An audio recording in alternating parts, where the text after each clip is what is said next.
Sharivanga, the dancing queen, Gracie Shigaete. Adudang kangaroo, adugundu kangaroo, adudang kangaroo.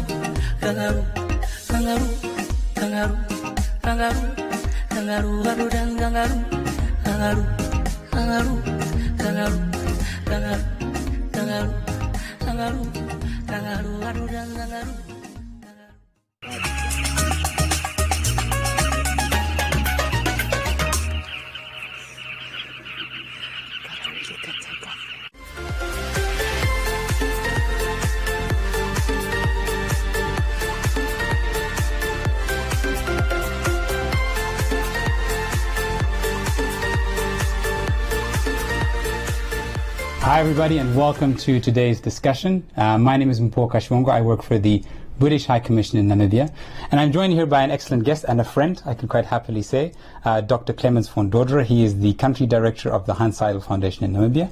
Welcome, Clemens, and thanks for being here. Thank you very much for having me. It's a great pleasure to be here. Yes, the Hans Seidel Foundation and the High Commission have had a lot of really good partnerships, and in this sense there's also very few people who can talk more from more an expert perspective on natural resource management in this country. I think as a forester yourself, that is something quite dear to your heart. And I think today really is to understand a bit more about climate change more broadly, but to also understand how we need to manage and protect our biodiversity in this country. We love our land and we love this country very, very much, but it's really important to understand how climate change affects the very nature that we live in.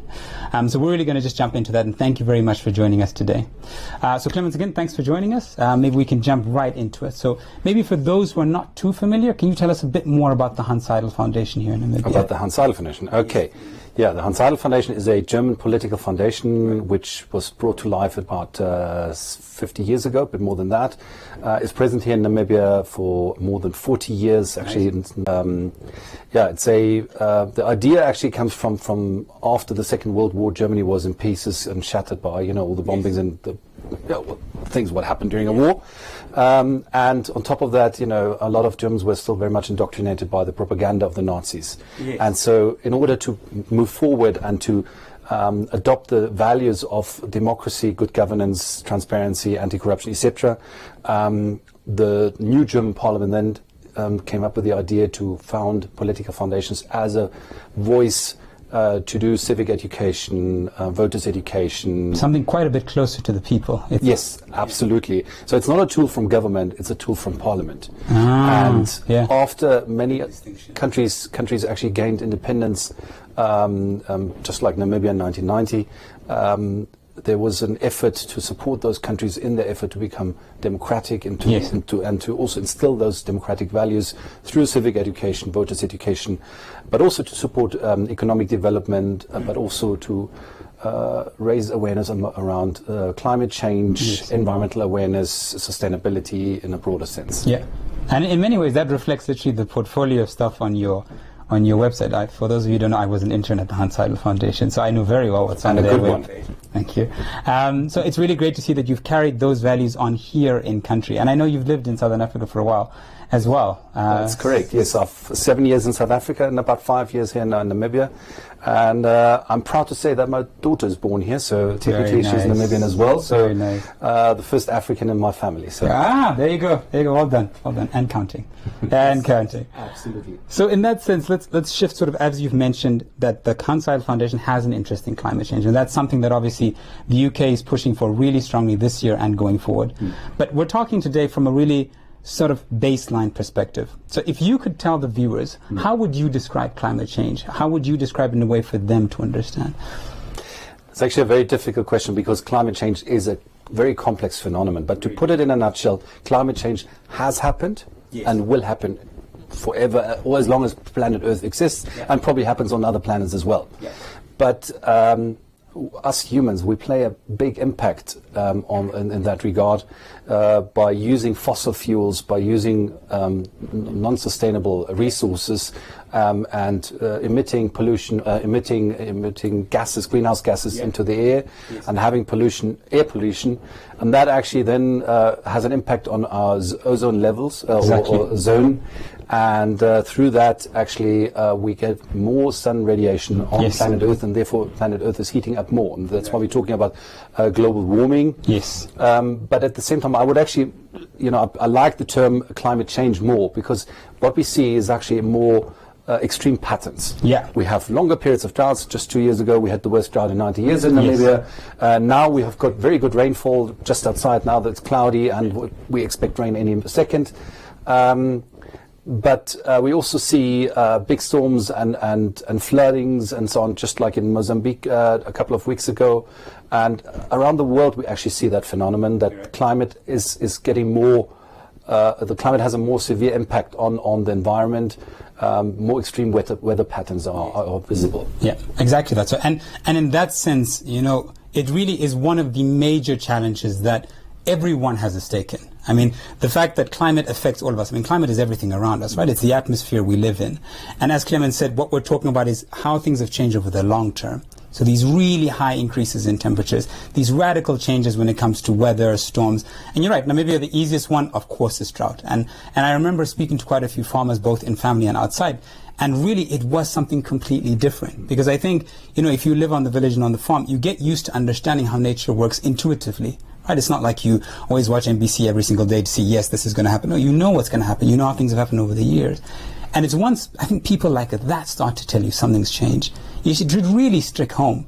And in that sense, it also speaks to the relationship we as humans have with nature. And I know that is something that both you and the Hans Seidel Foundation are quite passionate about. And in that sense, it's something the UK is also really passionate about, is what is our relationship to nature? And how do we make it sustainable? That there are mutual benefits going both ways. So in that sense, let's shift to sort of more nature specific.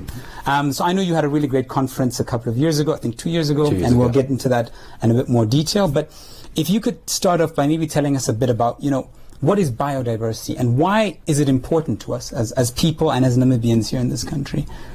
Well, biodiversity is obviously is part of our environment. It's the animals, it's the plants around us, and the very resources we live off. And plants are important because they produce oxygen, for instance, which we need to live, essentially. And animals we need, to have food on our plates, So we are really in a symbiosis here between the biodiversity and us humans. And 2 years ago we were talking about that at the conference, about the 3 pillars of sustainability, which is the economic side of things, it's the ecological side of things, and the social component. So people need to maintain their livelihoods from that very environment and also from that biodiversity. So the richer biodiversity is, the more it is also good for humans, because they can sustain their livelihoods. But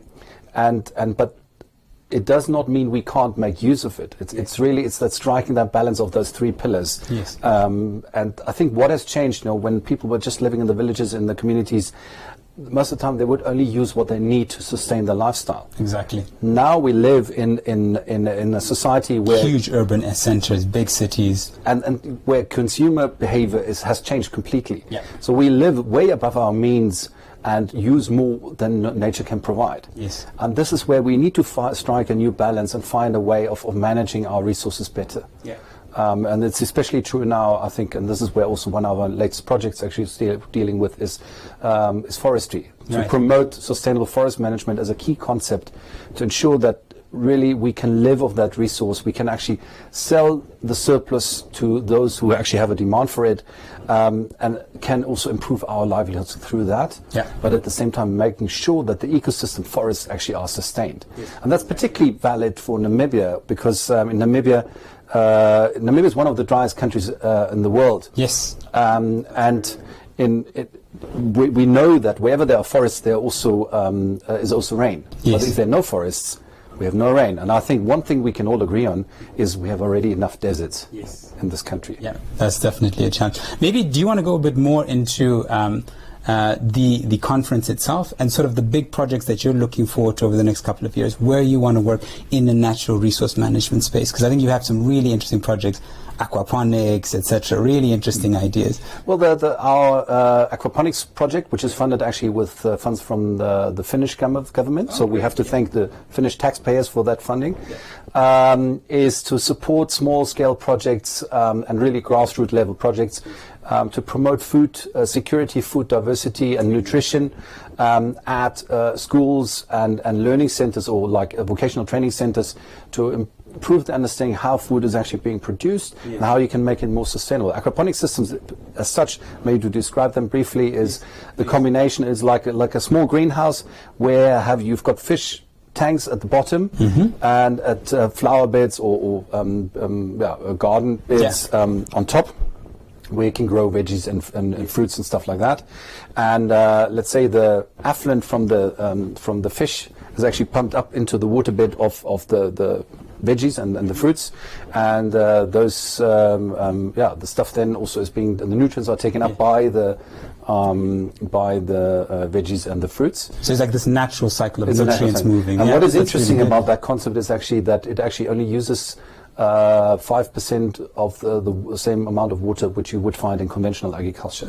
So it's really, especially for Namibia, I think it's an ideal system.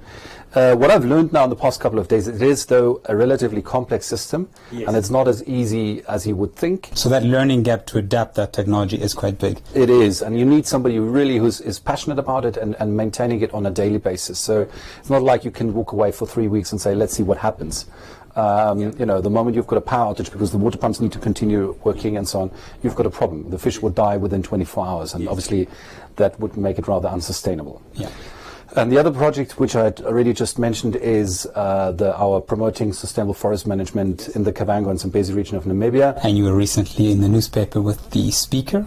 That's correct, yes. No, I was quite surprised actually, because we just had a meeting to discuss some of the projects and ideas, and I must comment the press officer of the speaker, because he really took quite a few good notes and went public with it, and NBC and other media houses actually took up on that, and it's good.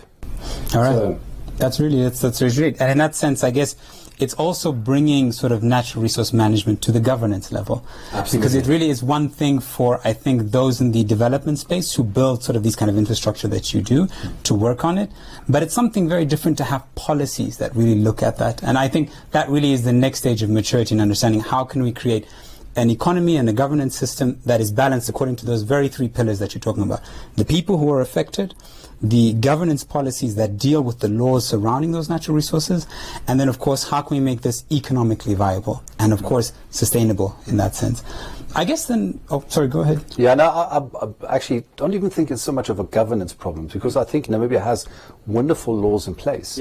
Starting with the Constitution, Article 95, sub-Article L, which refers to the sustainable use of natural resources, so to maintain those resources for the today's generations and the future generations. Yes, exactly. We have a very good Forestry Act, and we've got many other very environmental acts and so on. So they all are good, but governance, in the sense that you provide enough funding to sustain those resources and to manage those resources, I think that is key. And I think this is also where our project really tries to tackle that, is by going public to raise awareness also among decision makers that they place a greater emphasis to the management of those resources. Yeah.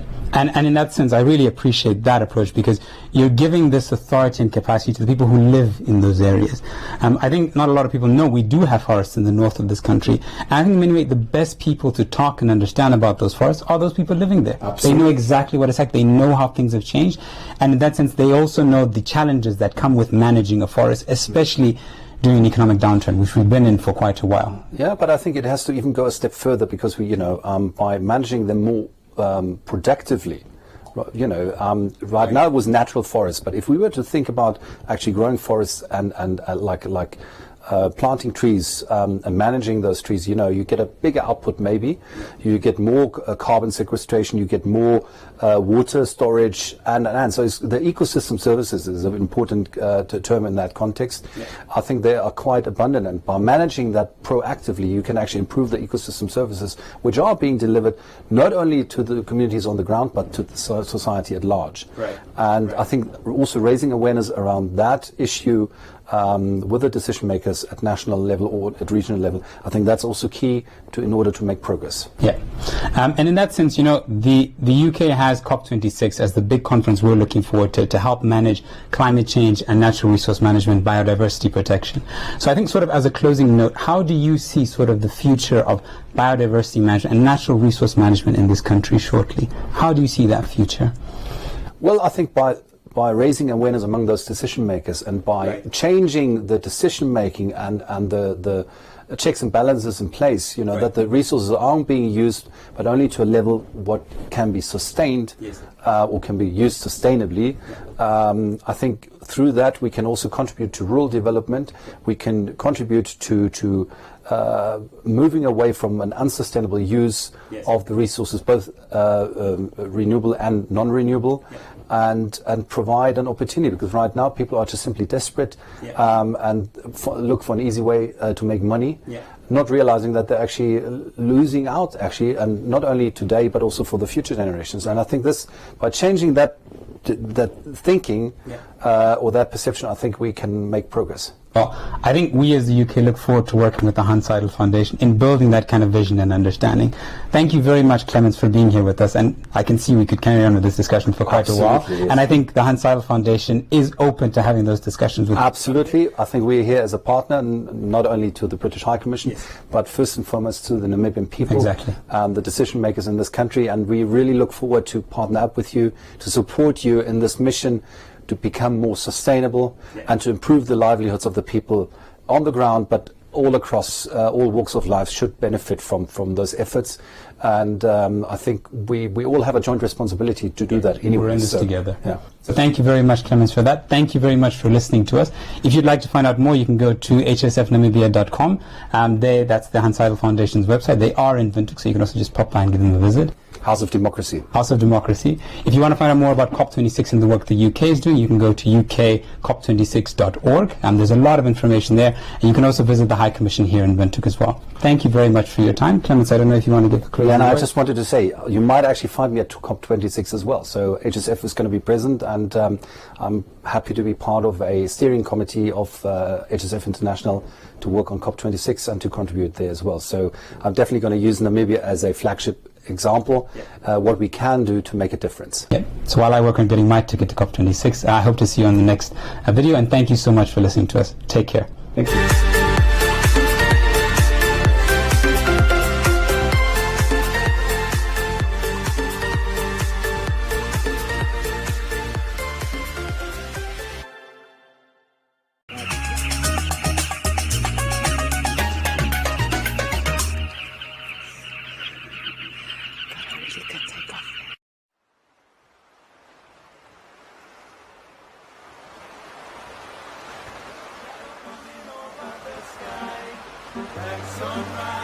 Black sunrise, always gonna be a surprise, 'cause we don't know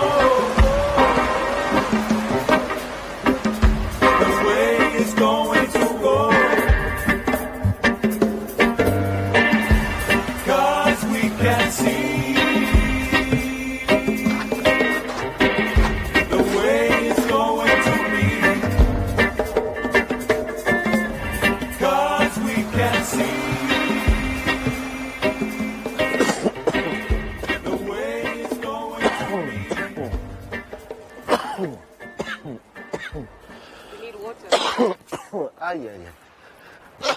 We're talking about COVID.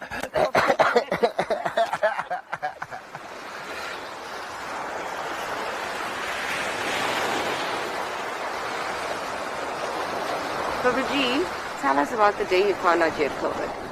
The day I found out I have COVID, it was a difficult day. I didn't understand how I got COVID, because I was always covered, I was always with my hand sanitizer.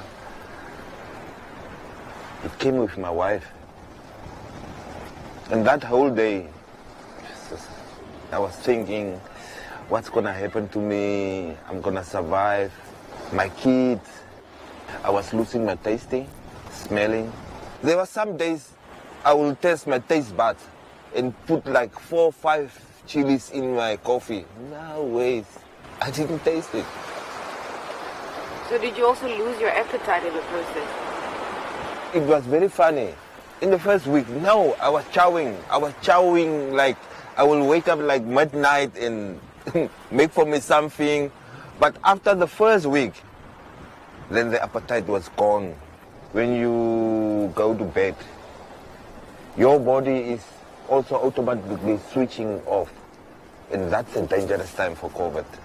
It's like glass pinching you, cutting you inside your lungs. Then the heart was pumping like rabbit pumps. You are losing a lot of fluids at night. Is that through fever or what? Yeah, it's through fever. So have you experienced any side effects from having contracted COVID-19? No, not yet. Maybe still coming, but not yet. Your wife?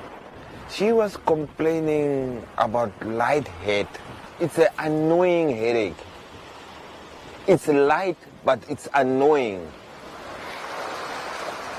So basically you didn't take any prescribed medicine from the doctor to recover from COVID? No, I didn't. The only thing I was using is aspirin for my blood not to clot. Because for some people, when your lungs are really, really infected, your blood will start to clot from the lungs, close all the airways. That's where we are passing. I'm smoking cigarette, and when you were a smoker, and COVID in your lungs now. So then after you found out, you both found out you had COVID, what did you guys do to protect the kids? The kids move out from the house. The booties will come, then we'll collect everything for them and just put for them outside. When they came, just grab the food and go. So what was the biggest battle for you? Was it mental or physical? Mentally. Mentally was the biggest battle. I'm actually an international movie maker, and my career was cut off. I couldn't put bread on the table. There were some days we have one meal for the day, then went to bed. And that was hitting me in my mind. What if Blessing get corona now? Where am I gonna go? Who can I help? There were also some people depend on us in the rural areas. We couldn't help them. My future was black, dark, dark, dark. I couldn't even see that small light at the end of the tunnel. One day, my daughter decided, now I want to see my father today. And I just told her, yeah, she can come. The first words was, Daddy, I was praying for you yesterday night. Don't worry, Corona will go back soon. And I was asking, from where? From Namibia? I said, no, not from Namibia, from you. And you are not looking good. And she was actually heartbroken. Until today, she hates Corona. From there, then I was like, oh, okay. If the smallest one is saying this, why I'm not picking me up self and do the right thing and get rid of this thing? That's where I started to run, to practice, coming to my quiet place. And actually, the main thing that broke my heart during that time was there was no one. The time of COVID, there was no one. So can you tell us where we are right now? We are at my silent place. I call this place my silent place. I will come here when the COVID is hitting me like 120%. Looking at the ocean, then you will hear voices like, no, you don't belong here. Today you don't belong here. Get up and go home. Some days they will nurse you like, no, you will survive. Your future is a bright future. You must not give up now. Think about your kids. Think about the people around you. Even the wind will do that. Actually, you must meditate. The thing of COVID is, looks like COVID is afraid of the warmness and is friends with the coldness. So the whole time you are baking in the sun, it helps a lot. So is that what you did? Yeah, I did. I will do that twice a day. This was supposed to be a golden year for me, a very, very good golden year for me. But then COVID decided, no, this is not going to be your golden year. Everything was cancelled. We, the filmmakers, this year, from the international shoots, lost lot of money. You've lost 3 family members? Is it all due to COVID? No, not all due to COVID. First one, my sister, she was very close to me. She contracted COVID April, and she was in ICU for 3 months. The COVID damaged her lungs, and at the stage her lungs collapsed and she couldn't breathe without the machines. Her kidneys failed, her liver has failed. COVID is real. First of all, COVID is real. It's not a joke. Most of the people, they fall away from COVID regulations. Still early to fall away from COVID regulations. We must still go in line with those COVID regulations.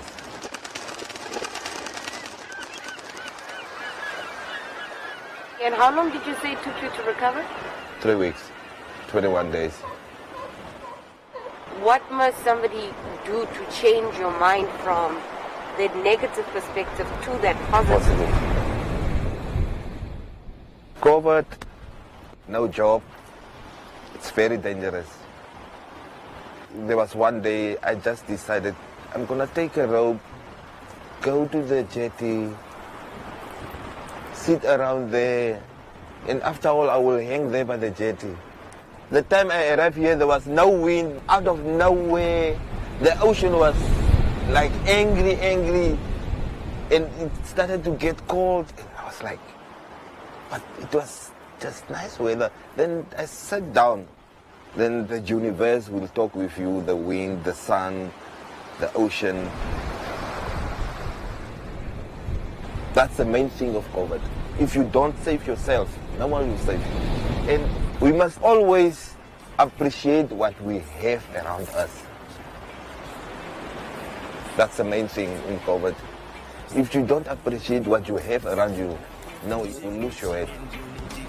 Smile, smile, smile. When you walk with me, I just want you to smile, smile. My industry and what I've done with my hands in Namibia, it's going all over the world, and here you are, Babaji, you want to quit? Now, I'm excited for 2021. It's not gonna be the same like 2020 now. I'm making back in the groove.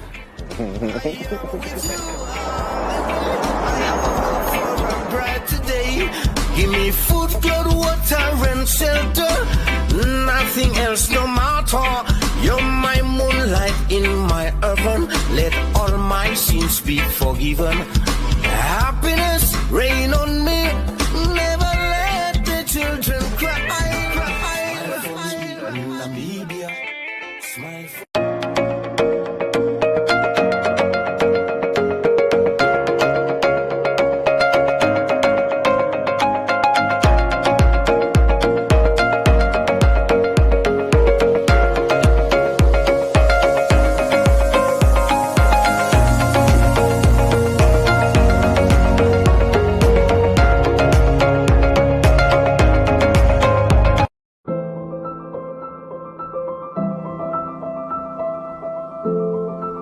We know the world is a crazy place right now, but don't panic.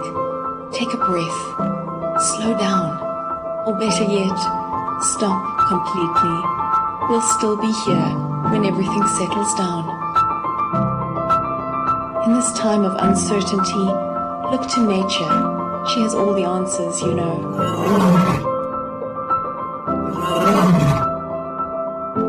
only giving ourselves time to reset. We're giving nature time to restore, revive, restart. We're saving ourselves and we're saving the world. Stay home now so that we can welcome you to Namibia again soon. Yes, the world's a crazy place right now, but don't despair. Find the joy, cherish hope, breathe. Take a moment, take a few, and someday soon you'll once again be able to stare in wonder at this magnificent view. The world's a crazy place right now, but don't worry, we'll still be here. We'll see you again soon.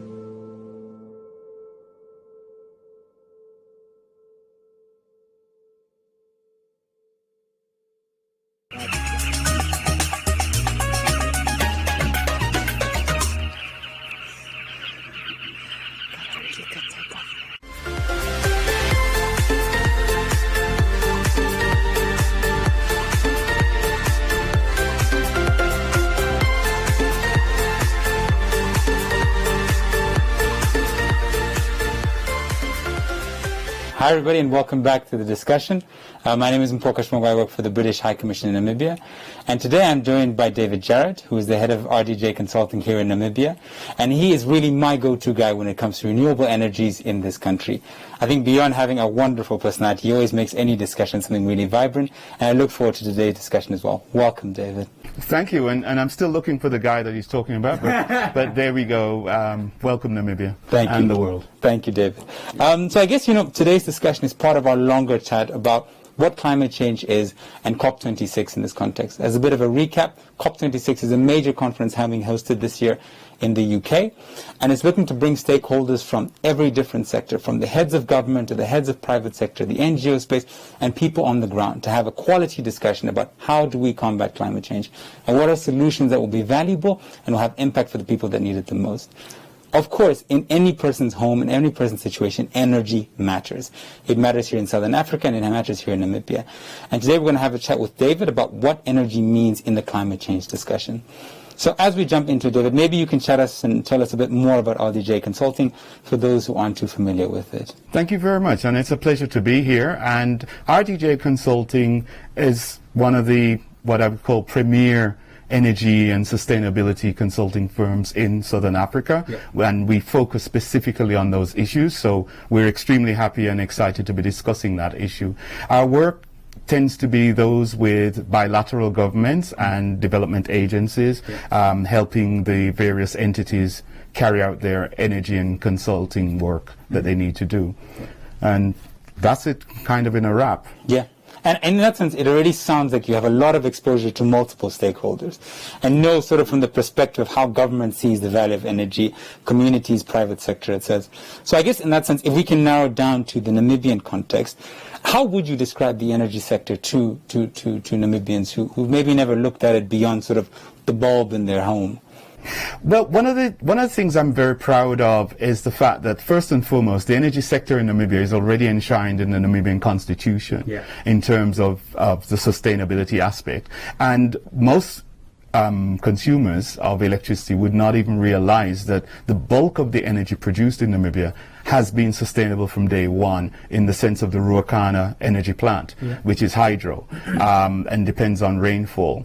And with the great moves that have been taking place and strides in terms of the refit program and so on, that have brought us all these solar energy plants, and of course the wind plant, power plant in Luderitz, we have a really good electricity sector. Now, one of the things I want to say is that when we use the term energy sector in Namibia, it tends to focus on electricity.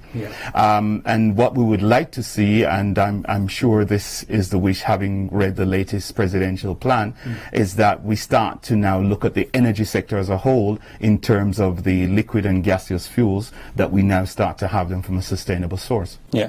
And I guess in that sense, it also speaks to, I think, how people historically have also associated energy with burning fossil fuels, right? You burn something and then energy starts to appear, or you start to heat water.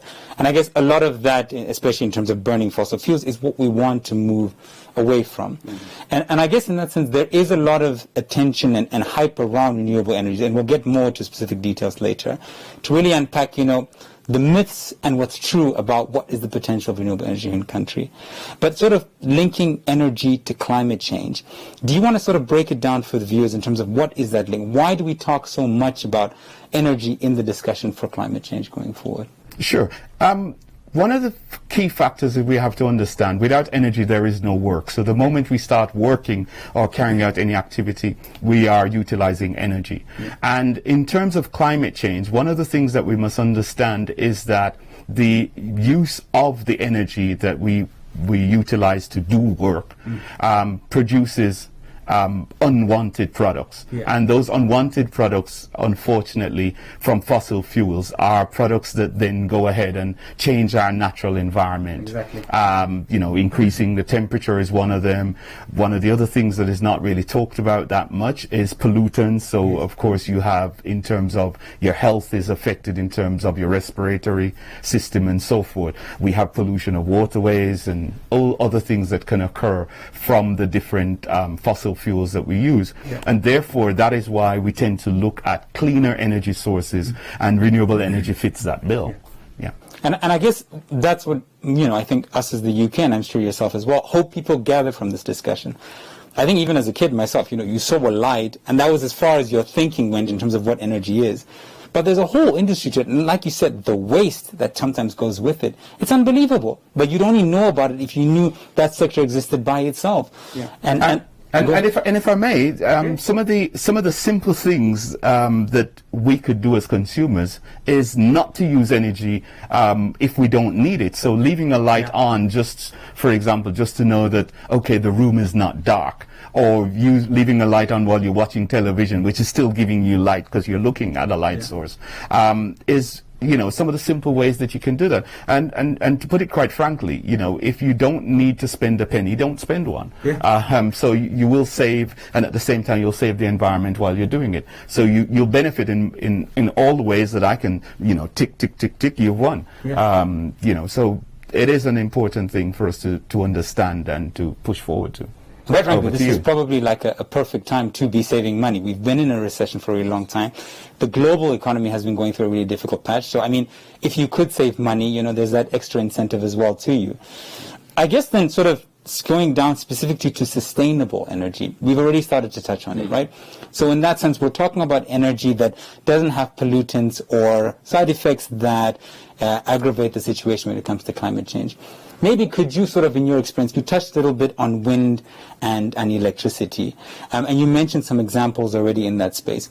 Could you maybe help someone think about, okay, if I had to evaluate what is a clean form of energy, how would you suggest very quickly, sort of roughly, what should they think about? Well, the first thing you'd want to think about when you're looking for something that's clean, I mean, take it, you know, as a kid who wears a white shirt and goes out to play soccer. As long as the ball doesn't touch me and I've not fallen on the ground, then you're talking about something clean. Now, the same thing happens in terms of your fuel use and that you use to provide your energy sources. And as long as you have the situation developed in a way that you can utilize this energy source and it has no long-term effects around you in the environment, then that's what you need to go for. And to sum it up quite quickly, you need an energy source that when you finish using it, there's still some left for you to use again. And so clean energy sources tend to be along that line, whereas all the other, well, let's use the term non-clean energy sources or polluting sources tend to be ones that you have to keep looking for more each time. And so we win again if we just switch. Yeah, 100%. And I guess that sort of, it can narrow us down to a discussion about clean energy sources here in country. And you've already hinted at it. I mean, we have a lot of sunshine in this country. You've mentioned, Literate, that there's a lot of wind in that kind of space. And I've also heard sort of ideas about, yes, you know, there's huge opportunities and there's huge potential for investment to come in when it comes to infrastructure, job creation, etc. I think sort of in terms of the sustainability element, we want to encourage our viewers to think broadly, right? Like, yes, there's a lot of hype for something, but we need to be critical to make sure that what we're doing has sustainable benefits sort of going forward. So maybe let's start in the solar space. Okay. So maybe let's start with, what do you see as the big opportunities in the solar space in Namibia? Well, first and foremost, because solar is available wherever you go, it's not something you need to take with you. It's something that chases after you. Once the sun comes up, it's there, then there is the opportunity to do practically most things with solar, because solar provides energy in the thermal space, so you can heat things with it. It provides, with the current technological advances that we have, we can produce electricity with it, so we can charge our phones. We can literally charge motor vehicles and then drive off with it. We can use that for storage in battery systems and other energy storage systems, so that we have electricity later on for lighting primarily. And we also now have the opportunity to use renewable energy, so it's not just solar, for the production of gases. And hydrogen is now the buzzword in terms of that. And we can use that as a transportable gas or a transportable energy store. So Namibia in itself and globally, we're now starting to see the opportunities for us to move forward in a sustainable manner, using the significant levels of sunshine that we have, using that wide resource that we have. We are also in the middle of transport networks, so we can support our neighbors effectively and build the relationships that are necessary for global growth. And do you sort of in your everyday, do you feel that momentum in like the people you engage with? As a consultancy, we're cheating, because the moment we get the phone call or the interaction, it's one that will involve that discussion. So we are happy to say that we're seeing it and we're seeing more of it. And from that point of view, I'm optimistic. No, that's good. And I think in that sense, I share your sense of optimism. Then in terms of balancing our optimism to make sure it's effective, what do you think then should people know in terms of the solar energy space, in terms of the myth that sometimes goes? Is because I think sort of historically, and I was chatting to my mom about it a while ago, they never have a thought about, when it comes to burning coal, anything like that there was a cost and there was a myth that went with it and there were consequences for that kind of energy.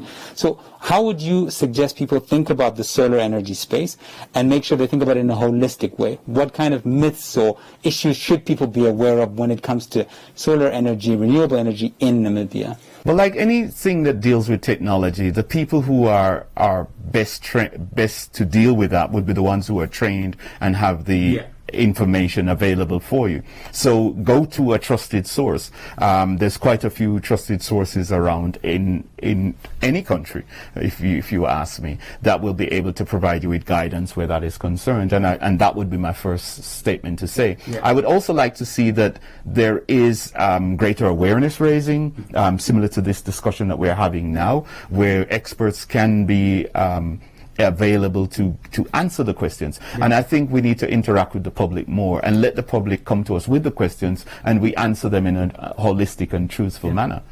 And I think, it's not something that can be policy legislated or so on. And I like sort of that point where you're talking about how communities need to understand and be engaged in the discussion. I remember sort of at some point, I think it was last year or so, I was looking at a lot of pictures about solar energy plants being put up in very remote areas. And then they sometimes get abandoned because sometimes the community themselves, they weren't engaged from the very forefront about what this is, the value that it has to them. And then, as you quite rightly explained, you need expertise to manage these kind of things. So I completely agree that you need that local on-the-ground understanding and that engagement with technical experts like yourselves. And I hope this video somewhat contributes to that discussion. I hope so too. Yeah. And then I guess sort of as we come to the end of our discussion, I honestly, David, I guess since I've met you, I've seen you somewhat of a kind of visionary. Every discussion we've had, you've always told me, in a sense, to be optimistic about the future and to the High Commission itself.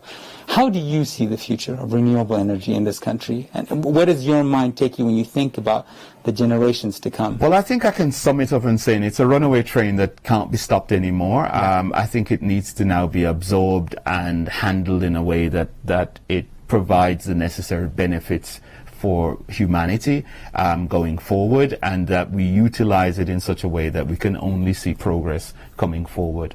And I think that train has, as I said, left the station and it's on its way.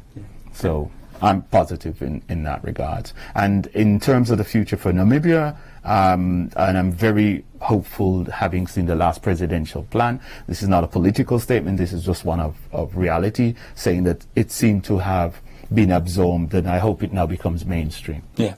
And in that sense, David, I think we agree with you in that we think the government is really focusing on the importance of renewable energy. And I think both the UK and RDJ Consulting will be there to support them where necessary, 100%. And I appreciate that optimistic view. I think it captures the spirit that we want at COP26. That yes, the costs for renewable energy are going down in most places in the world. The benefits do outweigh the costs, and it is something that we need to invest in for us right now, and quite frankly for the millions of generations that are here to come. Well, the key word with sustainability is that it's for the future. So sustainability for the future. Ladies and gentlemen, thank you very much for this discussion, and thank you very much, David, for being here with us and always being available to the High Commission. I think generally to the Namibian public. I think that you are running quite a few interviews right now, so we'll try and compete for space online. If you want to find out more about what David is doing and his company, please go to rdjconsulting.co.za. And I know David always has an open door for everyone. I might have a bias to that, and I always appreciate that. Otherwise, if you want to find out more about COP26, please go to ukcop26.com, and you can find out more information there about what COP26 is, what climate change is, and what you can do to be part of that discussion. Otherwise, ladies and gentlemen, thank you so much for joining us. Thank you again, David, for being here. It's a pleasure. Thank you, Tribe Fire Studios, and we'll see you on the next discussion. Take care.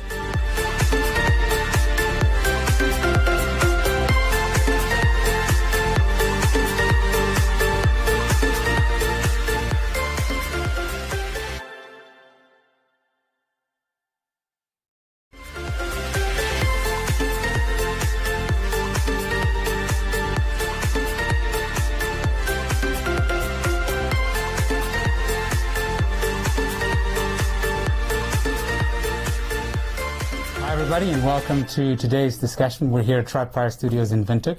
My name is Mpho Kashwanga. I work for the British High Commission in Namibia. I lead on project management, climate change, and the economics. I have the pleasure of being joined by Dr. Namu Nkosi, who is the program manager at the Red Cross. Thank you very much, Doctor, for being here with us. I'm really looking forward to our discussion. Thank you. Thank you very much, Mpho, for having me. Yes, and I think in that sense it's really a big compliment, the good work that the Red Cross has done and how everyone sort of almost universally knows about the work that you've done.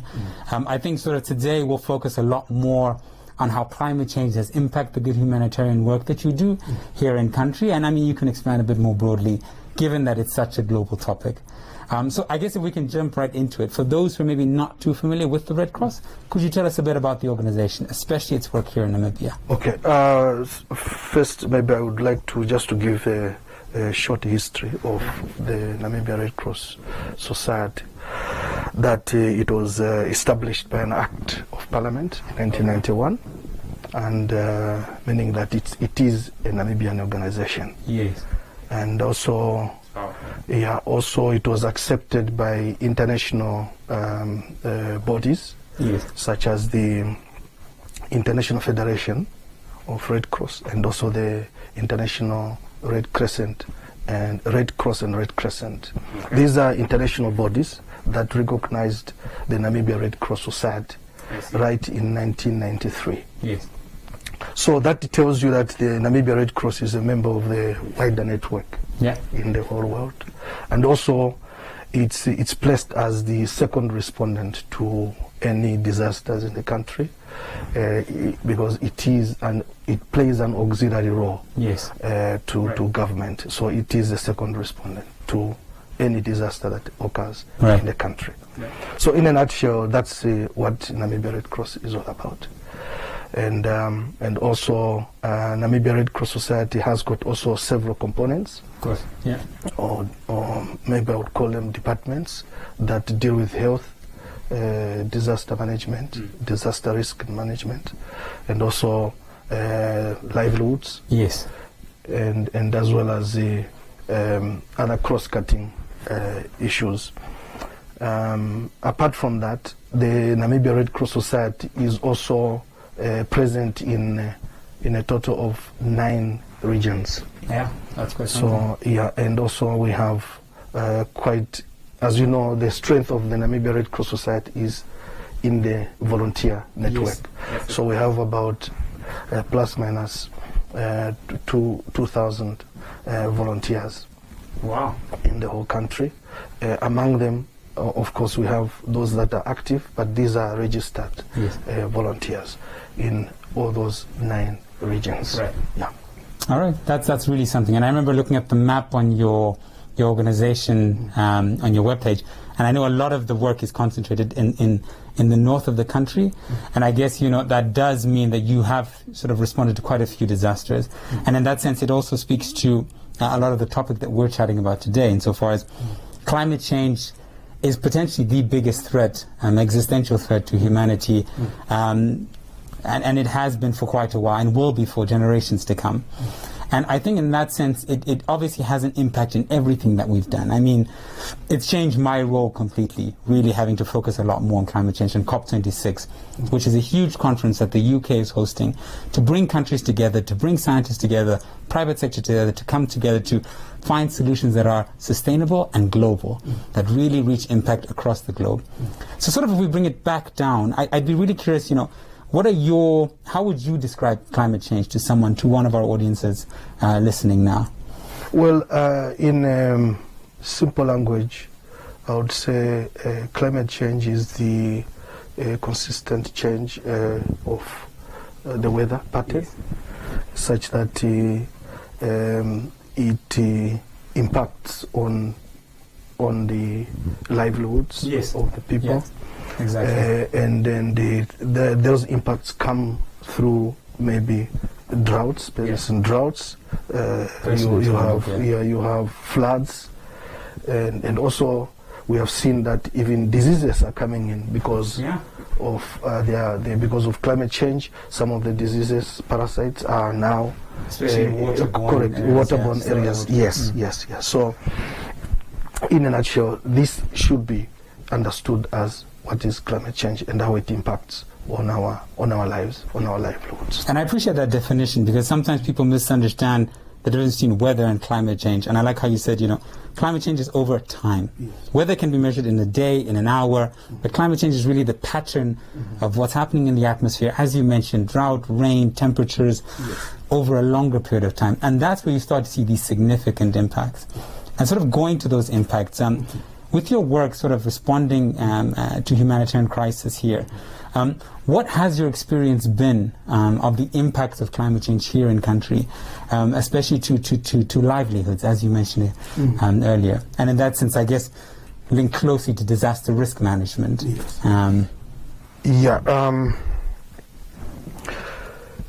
Honestly, it has seriously impacted on quite to a large extent livelihoods of people, crop farmers, livestock farmers. And when you talk about crop farming, which is agriculture sector, which is employing 90% of our population. And such a big part of that are subsistence. Exactly, so subsistence. Exactly. They live on that. They live on the land. Exactly. And if they cannot get anything out of it, then you can imagine how much suffering that persistent drought brings to the households. And it's because of these experiences of disasters, the impacts of these disasters, we as a humanitarian organization, we have been approached by quite a number of communities in all the regions that we operate. Right. And also based on also the assessments that have been done through line ministries, give you an indication of how much response, how much intervention we need to. But I guess I really appreciate that kind of response, because it reflects the same spirit of COP26, which is that you have this government and NGO space that need to really work together, both from a policy development space, but even just the tangible impact that you have on the ground. Because I think we're all learning about how to incorporate what climate change means for the way we respond to people, how we support people, the role government should have. Even the UK, we've had to really reflect in terms of how to prioritize it. And it's interesting, Minister Prentice Johnson recently sort of had a press conference, and he sort of revealed the UK's top international priorities. Climate change is number one. It is absolutely number one, simply because of how big of an impact it has. Every partner we work with will be affected. And that's what really changes things. In that sense, I guess it'd be interesting to hear sort of could you give us some stories of some projects that you've done, maybe specifically in the drought space, because that was quite a significant one. Yeah. In terms of really responding to that, because we know part of climate change, as you said, is the increase in temperatures. That obviously means that sometimes you have less rain. Even when you do have rain, it's more sporadic. It's less easy to predict. Farmers can't plan accurately. And that just affects your complete food cycle. And in that sense, it affects food security. Right. I will start with Kunene. Please. Kunene region is still the most affected region. And we, in the past year or so, we had a drought appeal, support that we got through the FCDO, coming through the British High Commission to support the cash distribution, and also the water rehabilitation. But because of the funds were not really adequate to cover the areas that we had actually identified. So we had identified 2 constituencies, which is Korihas constituency and Sesfontaine constituency. So now, because we already established, we already had an office in Korihas constituency, and we had manpower. So we thought it was good for us to scale down and target Korihas constituency. And that's how we went in and identified beneficiaries through, of course, the existing structures of community leaders and also the regional councils, line ministries. And when these beneficiaries were identified, and then they could now get the support through our cash distribution project, where we reached out to 1,205 beneficiaries. Each one was getting 750 Namibian dollar per month. That includes transport, which is 150. The rest is determined by the food basket. So these families would get they got their 750s for 3 months. Just to support them in that period, right? And of course, the situation has not changed. Even if we are pulling out, the situation has not changed yet. We are saying, look, okay, fine, we helped them, but the drought has continued. So they are still affected. But we are yet to assess, we are yet to go in and look at the lessons learned and see how much feedback we can get through this project. But otherwise, the impact it has had is great. The other one is the water point rehabilitation. That one is now addressing the small-scale farmers, and to tell you, we have moved around and to visit some of these water points. The farmers, some of them have moved from their farming areas to go to the adjacent or nearby water points just to take their livestock there, which is far kilometers. And I suppose that's also them leaving sort of homes they've had for a really long time. Exactly. So we are busy with that project to try and rehabilitate some of those water points so that we can relieve the pressure on humans and as well as on their livestock. And honestly, in that sense, I think what's amazing about your approach is that you have offices that are in the communities themselves. And I know, sort of having spoken to Flavia and some of the other colleagues, Anna, part of the benefit is the fact that you get to know people in the community. And even working for the High Commission and sort of development partners, the people who know best are always the people who live there. And the easiest thing you can do is just go ask them what is actually happening. And in that sense, I really appreciate that kind of approach.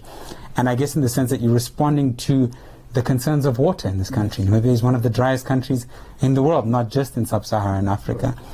So I guess in that sense, sort of as we sort of come towards the end of our discussion, what do you see as like the vision for humanitarian aid in Namibia, given the impacts of climate change? Because things change so radically. And also given the fact that, Namibia doesn't emit many greenhouse gases. Namibia is not part of the problem. Namibia really is not a big emitter in any sense. But we are one of the most vulnerable countries. How do you see that dynamic work out? And sort of what is your vision and message that you send? Well, I think we need more partners to come in to support the Namibian Red Cross, because the need, the demand there outside in the communities is big. that it's overstretching our resources, it's overstretching our capacity. And really I would appeal to all partners out there to work with us and so that we can do more in humanitarian interventions. Thank you, Doctor. I think that's exactly in line with the spirit of COP26. We want to bring people together who are passionate, energetic, and willing to put their resources towards a greater cause. And I think in this sense, really, is that livelihood element you've spoken about. It's the lives of Namibian people in this country and the lives of the global population, because we have a common thread. Thank you so much for all that guidance. And really, I wish the Red Cross a lot of good luck in the future. Sure. And in that sense, we will always be a phone call away. Thanks. And I think into the general population, really, the Red Cross is an organization that has always had our trust. And I think here in Namibia, they have an excellent reputation as an organization that really helps the people directly. If you want to know more, please visit redcross.org.na. If you want to know more about COP26 and climate change, please visit ukcop26.org. Otherwise, it's been an absolute pleasure being with the doctor and in his company. Thanks again. And obviously, it's been great having sort of your time, and we hope to talk to you again in the future. Take care, be safe, and cheers for now.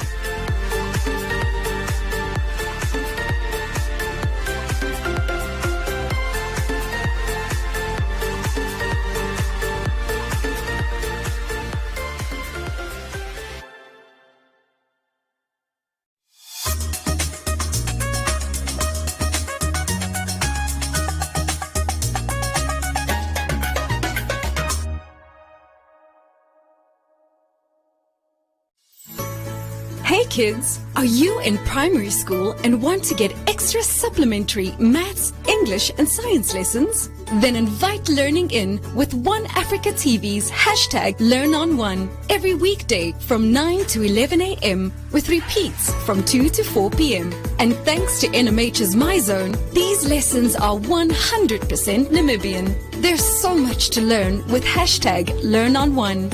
Invite Learning In.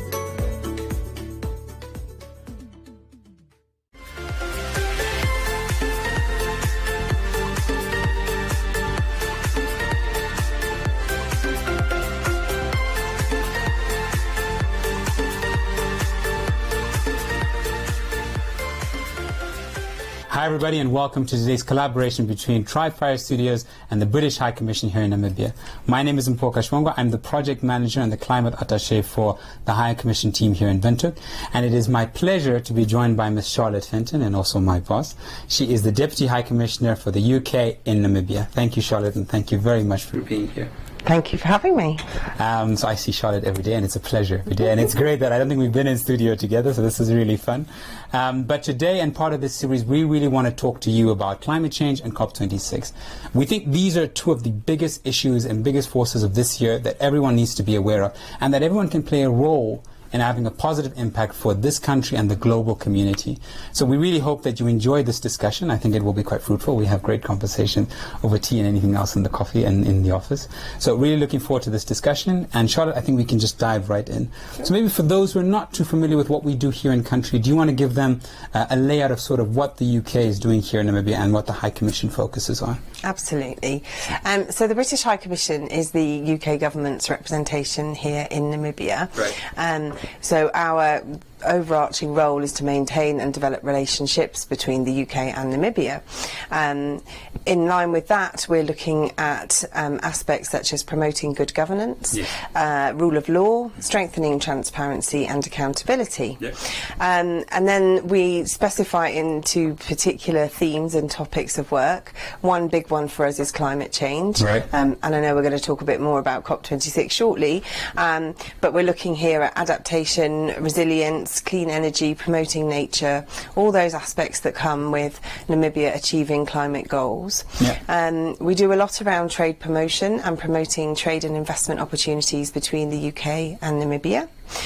We run various projects and programs to support the work that we're delivering here.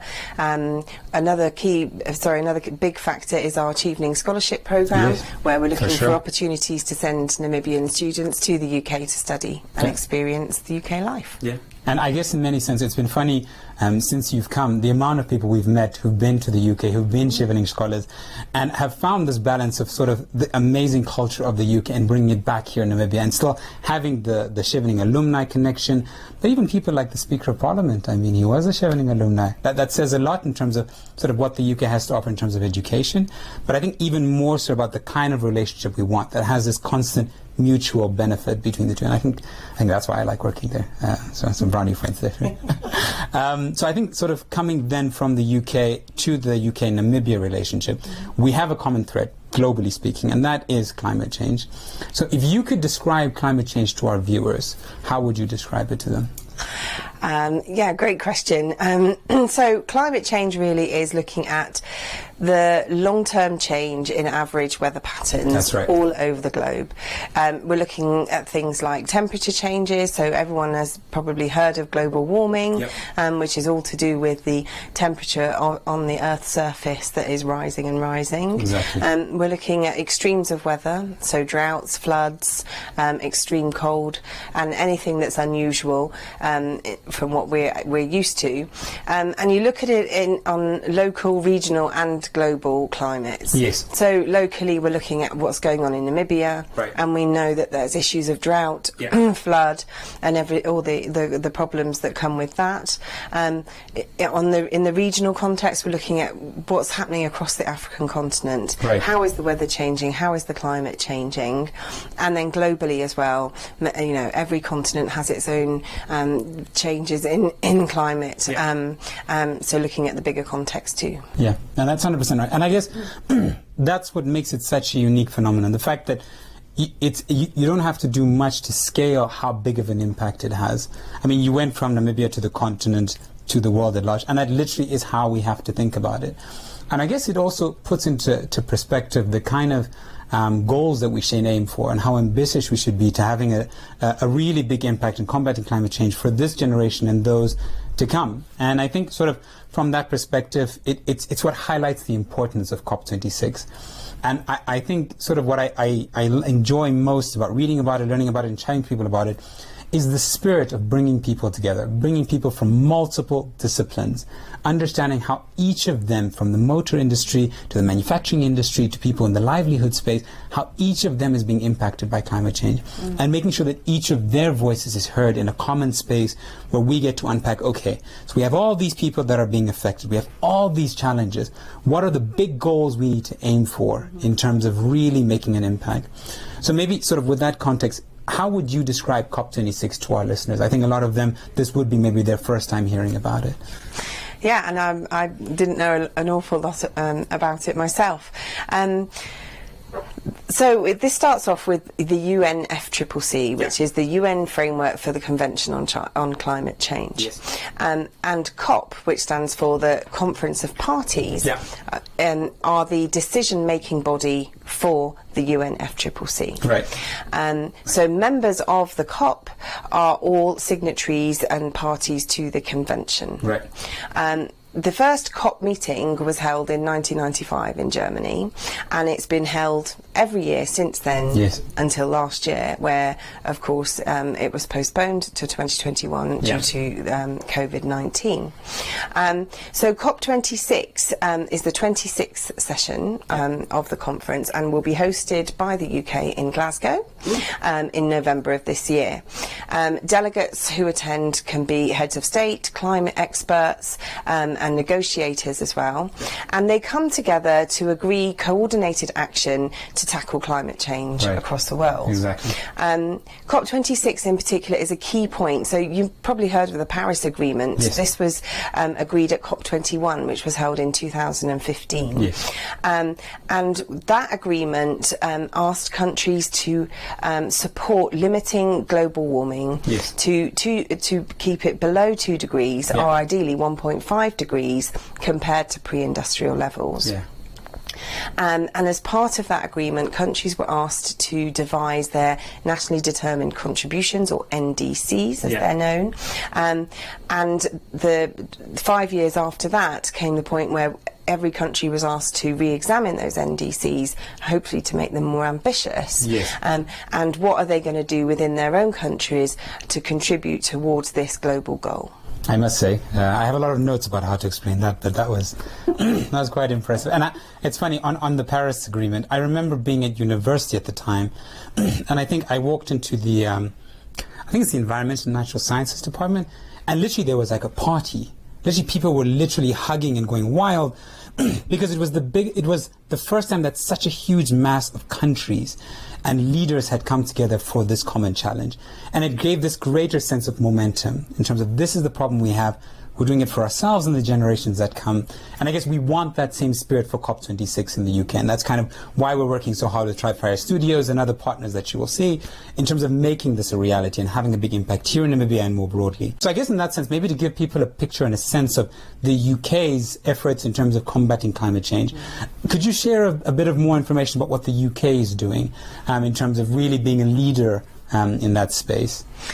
Yeah, I mean, the UK really is spearheading a lot of this, and particularly as we increase our ambition ahead of COP26 later this year. And so it was actually on the 12th of December last year, the UK published its own revised NDCs. Yeah. And this included a commitment to reducing economy-wide greenhouse gas emissions by at least 68% by 2030 compared to the 1990 levels, which is a huge commitment by the UK. For such a big economy. Exactly. And it requires everyone throughout the country to contribute to this, like you were saying earlier as well. The UK is also the first major economy to pass laws for net zero carbon emissions by 2050. The UK is also the largest producer of offshore wind energy in the world, which is great, and I hope that we can inspire other countries to do the same, because wind is a resource that is out there and should be made more use of. And there are quite a few Namibians I've had a chat to about the Luderitz area and sort of like this vision of having all these wind farms there. So you're right, it is quite amazing. Please continue. The UK also produced a 25-year environment plan, which included direct action to address the biggest environmental priorities of our age. So here we're looking at air quality, nature recovery, waste and resource efficiency. So these are all ways that we can help to tackle the global climate change issues. And I think what I admire about those kind of commitments and those details that you've shared is how they go across the board. I mean, to make sort of to legally commit to net zero, I think is really, really powerful. And it's such a strong statement to your citizens. It's it's a legal commitment that you make. And that I think was something that I found really, really impressive. And something that I think the UK is quite leading on and sets a really strong and really high standard. And I guess that's the thing for climate change. We have to have these really high standards because that's just how big the problem is and how much we have to do. And I guess sometimes with people naturally, with a really high standard, it allows you to aim for more. It allows you to push yourself further from an innovation perspective, partnering perspective, and that can make such a big difference. So then I guess sort of bringing things to Namibia, sort of what has been your, what are the conversations you've had around the challenges of climate change here in Namibia since you've been, you've come a year and a half. Not quite. January of 2020 I arrived. But I remember arriving and it was hot. Obviously, it was winter here, summer here, and there was quite a lot of rain, and everyone was saying, "Oh, you've brought the rain with you." And I had no appreciation then for the real need for rain here in Namibia. And then obviously talking to people, learning about the long drought that the country has suffered, and drought and also floods, which we're experiencing right now. These are climate-related disasters here in Namibia. This is what we're experiencing. We're also seeing rising sea levels in coastal towns, another area of concern. And the bigger impact of these climate disasters is in things like food security. 100%. So we've seen that a real vulnerability here in Namibia. 48% of rural households rely on sustainable agriculture for food. I had the opportunity just very recently to visit Kunene. I missed out on that. But I've seen stuff in the news. When I've met government officials and ministers, and everybody talks about Kunene, and it is a real dire situation there. I've seen firsthand the impact of the drought on these people, where they don't have reliable access to food and indeed water as well. And I'm really proud of the work that the UK government is doing to support the people, particularly in this region, in terms of ensuring that they're able to get food, but also rehabilitation of water wells for these rural communities where they can't even pump water out of the ground anymore, and doing that in a sustainable way. So using solar power to actually operate, to make the pumps operate so that we can get the water out. And it was great to be able to see that firsthand. And as I say, I'm really glad that the UK is able to support Namibia in this way. I really do regret missing out on that trip, but we will chat to the Red Cross, which was the key partner in this program, later on, and they'll give us an insight about what that really was in that experience. I sort of as we come to the end, I think it's good to give a really good picture of when we talk about UK and Namibia collaboration for climate change, sort of some examples quite shortly of areas where the UK and Namibia have worked together for the benefit and the livelihoods of Namibian people here in country. Do you have a few examples that you can share with our listeners? Yeah, sure. So, I mean, we've just been talking about water and the impact of the drought here in Namibia. And the UK government funded a project with CRIDF, which is the Climate Resilient Infrastructure Facility. And this is looking at in the Kavango East region, constructing irrigation systems that are powered by solar energy. So this is exactly another example. Exactly. This project was also in partnership with the Ministry of Industrialisation and Trade and with Namibia Industrial Development Agency. So it was great to get together with these Namibian partners too to address this issue that's here and really make a difference to those people. We've done other projects, another one with the Future Resilience for African Cities and Lands, or FRACTAL. We love acronyms, don't we? So this is a project with the University of Namibia, and it's about strengthening the city of Windhoek's resilience to climate-related challenges such as water insecurity, sanitation, energy management, and climate change policy as well. And just to tie those two together, so I'll give you an example of where we've done work in the rural areas, but also in the city of Windhoek. And one other project we did was looking at the peri-urban resilient ecosystem. So these are the areas not directly in the city, but people are migrating here because they don't have access to everything they need in the rural areas. And so the impact on climate resilient strategies in those sort of peri-urban areas, as we like to call them. So we did a project with a huge number of partners on that. And again, a great example of where we are collaborating with Namibia to make a difference and tackle climate challenges. Yeah, and I think sort of a consistent thread throughout all those projects, the fact that we have worked with Namibians. I think there's always... It's always true that the people who know most about the area are the people from that area. And I think any one of us as development partners, we listen first. And I think that's been quite consistent throughout all those projects, and I think will be a consistent theme in the way the UK partners with Namibia going forward. So I think we've come to the end of this, unfortunately, and I think we could chat for quite a bit longer. And I know sort of if we went into the biodiversity space and the animal space, if anyone wants to get Charlotte's attention on Twitter, she's a fan of elephants. So please, any photos, she'd love to hear them. And I actually have to share some from my trip to Etosha with you, and I promise I will do that. But thank you so much for your time. Thank you for being here, Charlotte. And I mean, it's funny, it's only been a year. I guess sort of from all of us here, we wish you a wonderful time here in Namibia and more adventures to come. Thank you so much for listening to us here and for your time. If you want to find out anything more about COP26 and climate change, you can go to ukcop26.org. There's a lot of information there. Of course, as Charlotte said, you can also visit the UNFCCC's website. And there's a lot of resource out there. And I think something that's really true about climate change is it's a consistent learning process. And I think you and I, we do know quite a bit, but there's a lot more that we can learn, and a lot more that we can learn about Namibia, and we look forward to that. So thank you very much, Charlotte. Thank you very much to everyone who's listening. Take care, be safe, and please be sustainable. Take care.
More than ever before, football fans demand unique insight and analysis.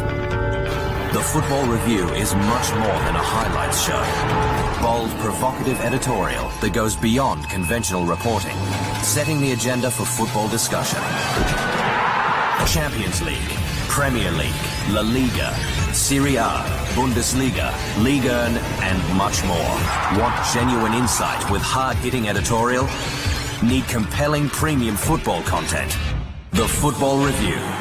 Best, bar none.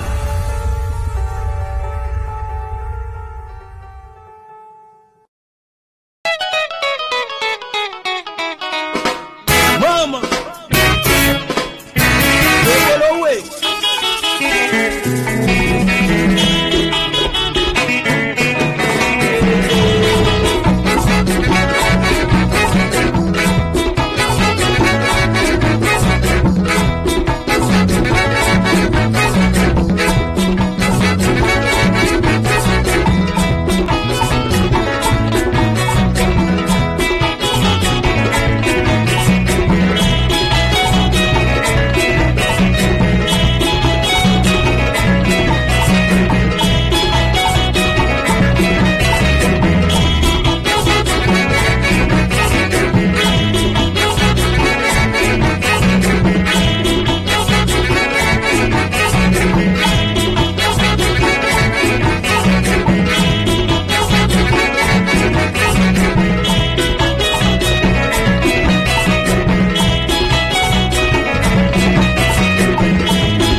gonna make my mama from. One day, you're gonna be a superstar. One day, yes, you're gonna find true love. Say you go to rush, you know when you rush, yeah, you're gonna crush. The sun is yours, taking, the world is yours, breaking, yeah. Ooh, yeah, yeah, yeah, yeah. Ooh, yeah. That daily love, that daily love, feeling no long.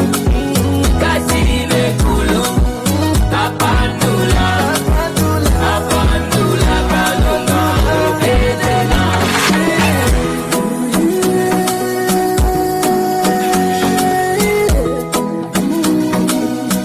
It's not easy, it's never easy.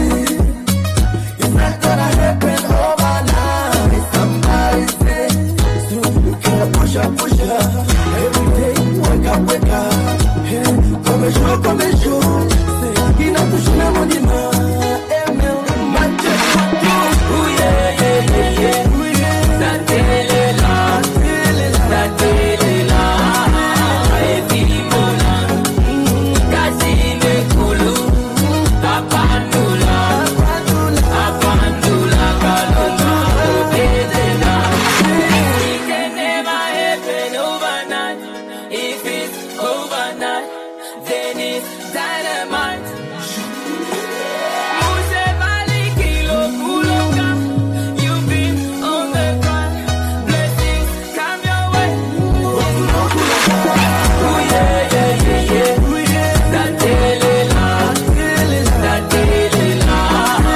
Every morning, kasime kulu, apandula, apandula, kalunga, pedena. Ooh yeah, yeah, yeah, yeah. Ooh yeah. That daily love, that daily love. Every morning, kasime kulu, apandula, apandula, kalunga, pedena.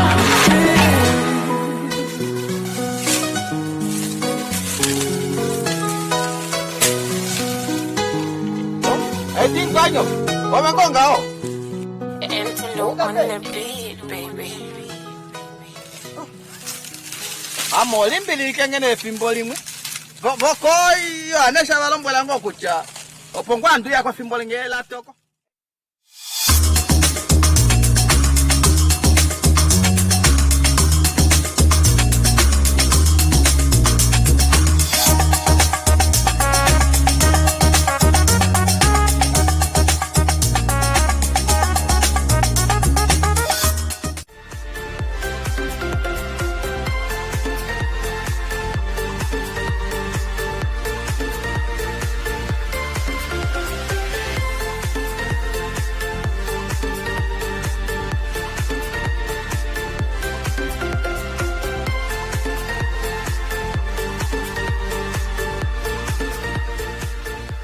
Hi everybody and welcome back to the discussion. My name is Mpoka Shwonga and I work for the British High Commission in Namibia.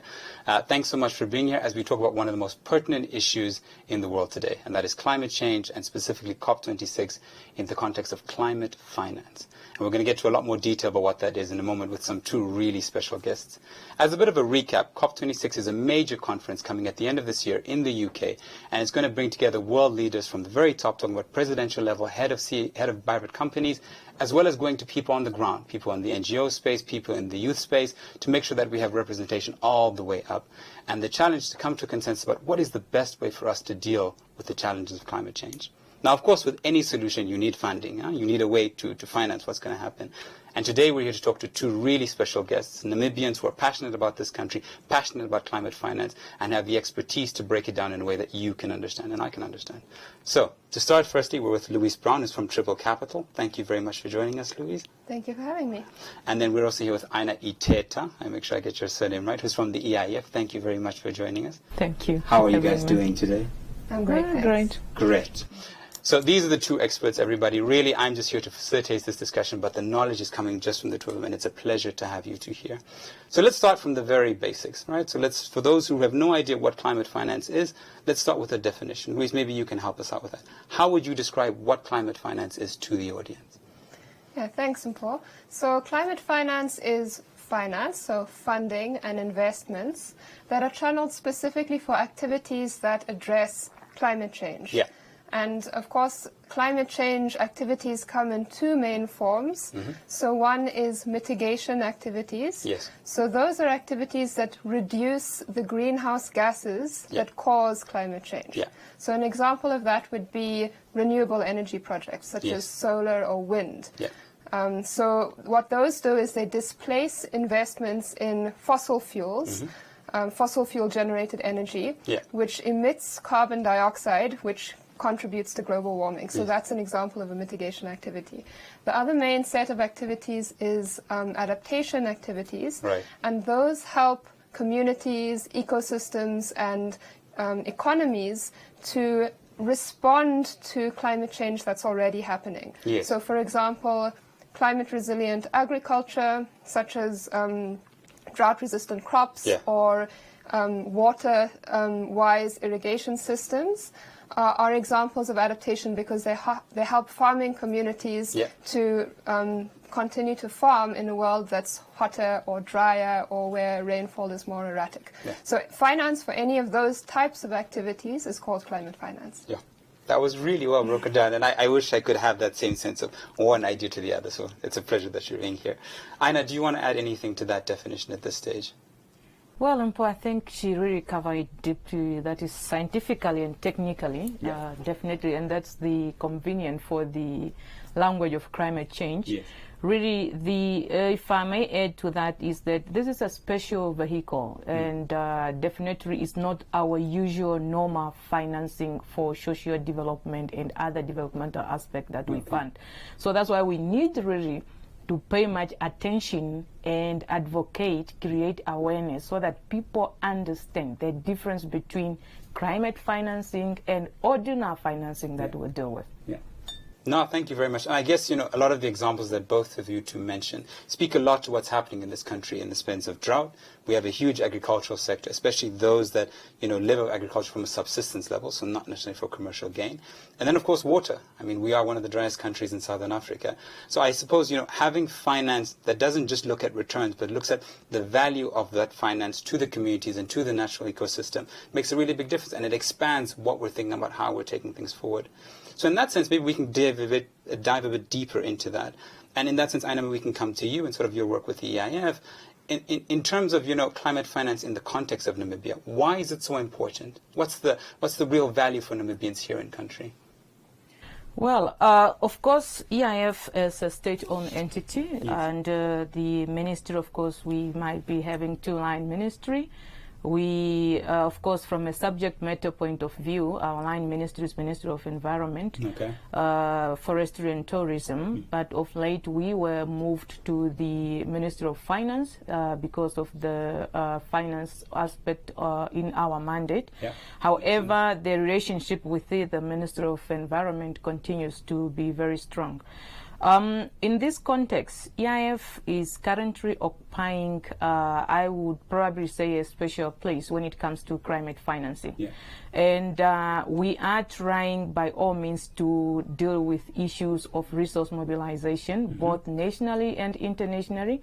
And at this juncture, I would be profoundly indicate that we have raised more than $3 billion Namibian dollars to date in terms of supporting climate change issues. That's amazing. That's amazing. And congratulations. That really is quite something. I don't know if, Liz, you want to jump on any of that before we move to the next question.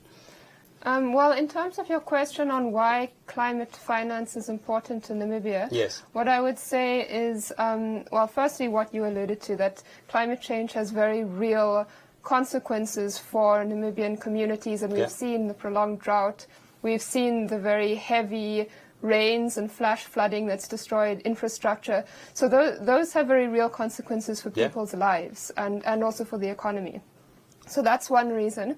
But in addition to that, I would add that Namibia is a signatory of the Paris Agreement. That is, of course, the global agreement under the UN Framework Convention on Climate Change, but through which all countries commit to addressing climate change. So as a signatory of that agreement, Namibia has a commitment to address climate change, both from the mitigation side, so reducing its greenhouse gas emissions, and also from the adaptation side, so helping communities and the economy broadly to be more resilient to those impacts that are going to happen anyway. Yeah. And those activities need to be funded. Yes. And the scale of the funding required is much, much great, orders of magnitude greater than what Namibia can fund through its national budget. Yeah. So for that reason, we need to mobilize funding, both from developed country donors, but also from the private sector. Yeah. So we really need to see that scale up of finance if we're going to be able to achieve our goals as a country and, globally the goals under the Paris Agreement. Right. And I guess this also links to sort of the UN as a big partner in all of this and meeting all the SDGs. And climate finance, it really seems to cut across all of the SDGs to sort of bring all the different kind of stakeholders into the picture. But then I guess one has to wonder, with such a noble goal, responding to such a huge problem, there still are challenges in the climate finance space, right? Like money it's not always easy to get a sense of consensus around what's happening and to actually get the money to the people themselves.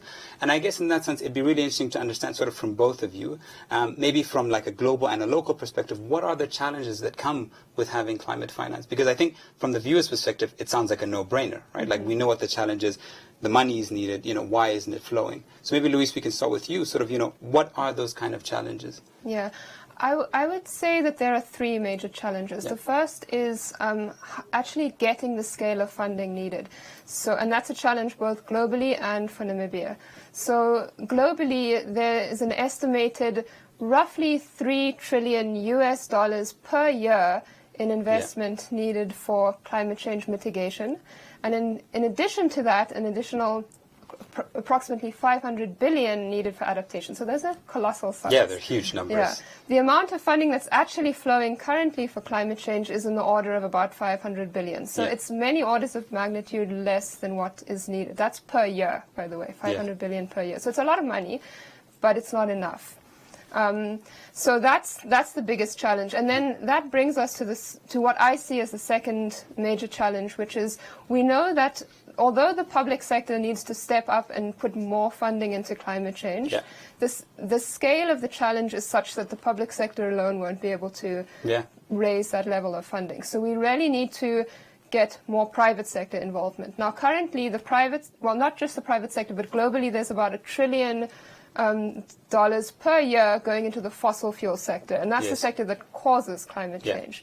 So we really need to see that funding shifting away from fossil fuels and towards clean technologies and clean alternatives. So that scaling up that private sector finance is really critical. Yeah. And then the third area where I see a big challenge is in getting the finance to where it's really needed. And this is specifically a problem for adaptation. So adaptation is very local. The vulnerability to climate change is very locally specific. Yes. So for example, a farming community in the Kunene region, for example, faces very different risks than another farming community in Zambezi, just as an example. So we really need to see funding flowing down to that local level so that empowered communities can use the funding in a way that's locally relevant. Yeah. That makes a lot of sense. And I guess, Aina, this can sort of, your experience here in country can also add a lot of value to the discussion, because I suppose the challenge is, and sometimes this is it's a challenge that I think a lot of development partners have had in different spheres, which is, we sit in offices with really smart people, really clever ideas for solutions about communities that are outside of our offices, right? Like sometimes you just have to go to the community. And I very strongly believe, and Luis kind of hinted at it, no one knows the challenges of their community better than the people that live there. And you have completely different quality conversations when you go and discuss with them. So I guess, do you want to add a bit more in terms of the challenges maybe you have seen in the green finance space here in country, and that sort of echo what Luis has been chatting about? Yes, Paul, I would want to zoom in to a local situation. And I will look at this from two different dimensions. Please, go ahead. Following what you have just said now, having people designing probably project proposal for communities who are living in rural areas, that can be true. And on the other side, one can have a different opinion. Yeah. So we probably being seated here in Windhoek, but we are coming from rural areas, and at times we pretend to forget where we are coming from. I would refuse to believe that I do not understand the circumstances of climate challenges of people from my village of Onamulunga, where I'm coming from. So I would refuse to do so, because I grew up in that village. I have seen how people are going through the struggle of less reduced productivity and the likes, and I'm still supporting them to deal with issues of household food security, for that matter. So now to sit here probably, but the question we should ask as well, as much as we are reporting funds that we are actually resourcing elsewhere, it could be both by our budget allocation from the state, it could be now internationally. I think we have been having a lot of funds that are coming from the international donors. So we need also to evaluate ourselves. Where are the money going? There is no probably significant impact, but yet as EIF being involved, especially our mandate is really focusing on grant implementation. So you look back, introspect, and you would want to see significant impacts that are so sustainable. But at times it becomes so difficult. Why? Because most of the funds that we attract are quite micro funding. And even if we would count this number of people have benefited, what is exactly the sustainable development that you have brought towards those people? Let's talk about Kunene. There has been a number of funds going to Kunene because of the status of poverty in Kunene. We can all not deny and run away from that. But if you go to Kunene today, you look at the situation, you ask and reevaluate yourself, where is the impact of the fund that we have been pumping in that particular region? Maybe that is a discussion for another day, and I call upon mostly even civil societies to conduct certain surveys to understand where are the stumbling blocks, why are we not making significant impact that we want to achieve within the livelihood of our people deep down in the rural areas. Yeah, no, I appreciate it, and that's a really important example for colleagues to realize and for the viewers to realize what's happening here in country and in the Kunene space. Sort of as we come to the end of this discussion, it's been something with a lot of information about what's happening in present, and you've given a really good historical sense of what has been the developments in climate finance. If we want to look forward to the future, COP26 and beyond, sort of, I'd really love to get both of your takes on where do you see the future of climate finance going. And I think we can end with those notes, because I think I see both of you as kind of optimists without putting any too much pressure. It'd be great to hear those views about where you think things are going. Maybe we can start with you, Louise, and end with you, Aina. So in terms of COP26, one of the big issues that's on the agenda is around market mechanisms for climate change. So what I hope to see from that, and market mechanisms are complex, so I don't think we can go into it in this discussion. Maybe that's a subject for another discussion. But essentially what market mechanisms have the potential to do is to really attract and incentivize industry to shift towards clean technology and to invest in clean technologies on a massive scale. So I hope to see an ambitious outcome from COP26 on carbon markets. And there's also a discussion on the table around market mechanisms for adaptation, which is very new and innovative. So I hope to see something exciting coming out of that space. In terms of climate finance more broadly, I think it's a really exciting space. And I think that what we're seeing now is that it's becoming much more mainstream. So, for example, recently, a group of 150 plus of the world's biggest institutional investors set up a platform to push big corporates to integrate climate change risk into their operations. So we're really seeing that movement from stakeholders across the board. It's no longer just a thing of like environment gurus. So I think that's really exciting, and I would really like to see that shift coming to Namibia. At the moment, I think our financial sector, private sector, not really thinking that much about climate change risks and opportunities. Although it is starting to be on their radar, and that's very promising. So I hope to really see that take off in the next 5 years or so. But in order for it to take off, what we need is government policy that creates the right enabling environment for investment in climate change.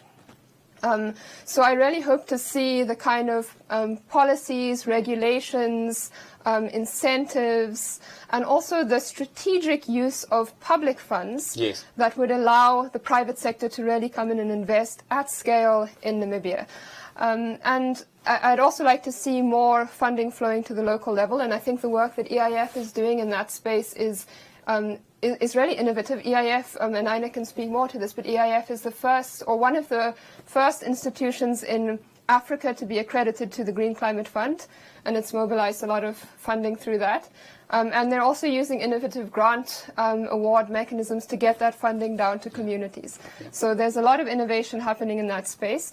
And I really think that Namibia has the potential to be a leader on climate finance. We're already showing that leadership.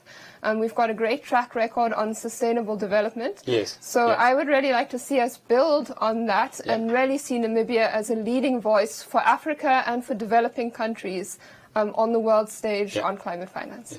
No, thank you very much. And it sounds, Aina, like you have quite a fan here, and myself included. Do you want to add some closing words for us on where you see this future going? Yes, the future is climate change. We can't run away from that. If we don't address issues of climate change is moving, and it's living on us if we are not going to act to deal with it. Of course, EIF will continue to deal with issues and focus mainly on issues of resource mobilization. That's our strategy to ensure that Namibia continue to fight issues of climate change. Of course, we are led by a man who he lives on climate financing. It is because of his effort, Mr. Ribanda, really, we have managed to get all those money in this country. And the ambition is quite high, and we are going to make sure that we will increase especially our accreditation category to the Green Climate Fund. That is the current biggest global fund in the world when it comes to climate change.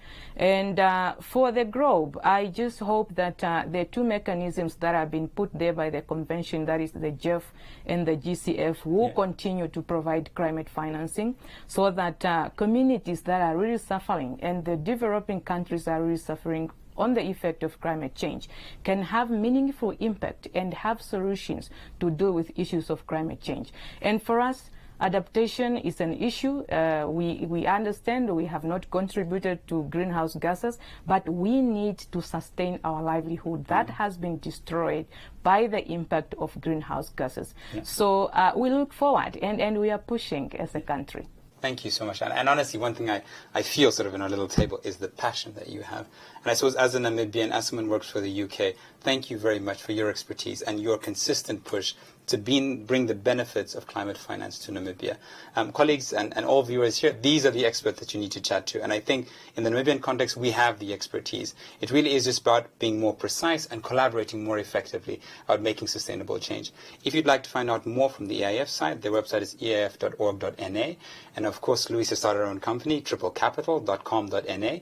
You can find out more at their website. I think they'd be open to chatting to the public as they are now. Absolutely. Thank you so much for being with us. Colleagues, again, thank you so much for joining us today. I know it's a Friday and there's a long weekend the next weekend, but we'll get there. Thank you so much, and thanks of course to Tripefire Studios. And everyone, take care, be safe, and please stay tuned. Ciao.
India's Ranthambore Reserve in Rajasthan is home to the rare Bengal tigers.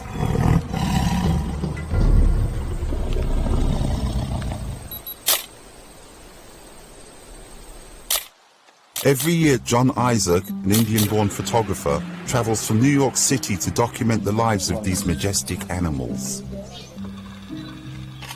In the last 10 years, I think my interest has grown tenfold, and I'm very particular about the survival of the tigers. His goal is to make sure that people everywhere know about the grave danger Bengal tigers face: extinction. John holds seminars and photographic exhibitions from his visits to Ranthambore to raise awareness of the plight of these tigers. He's currently working on a book to document their dilemma due to an increasing human population encroaching on their territory. According to John and wildlife experts, each tiger needs as much as 9 square kilometers to survive, just under 4 square miles.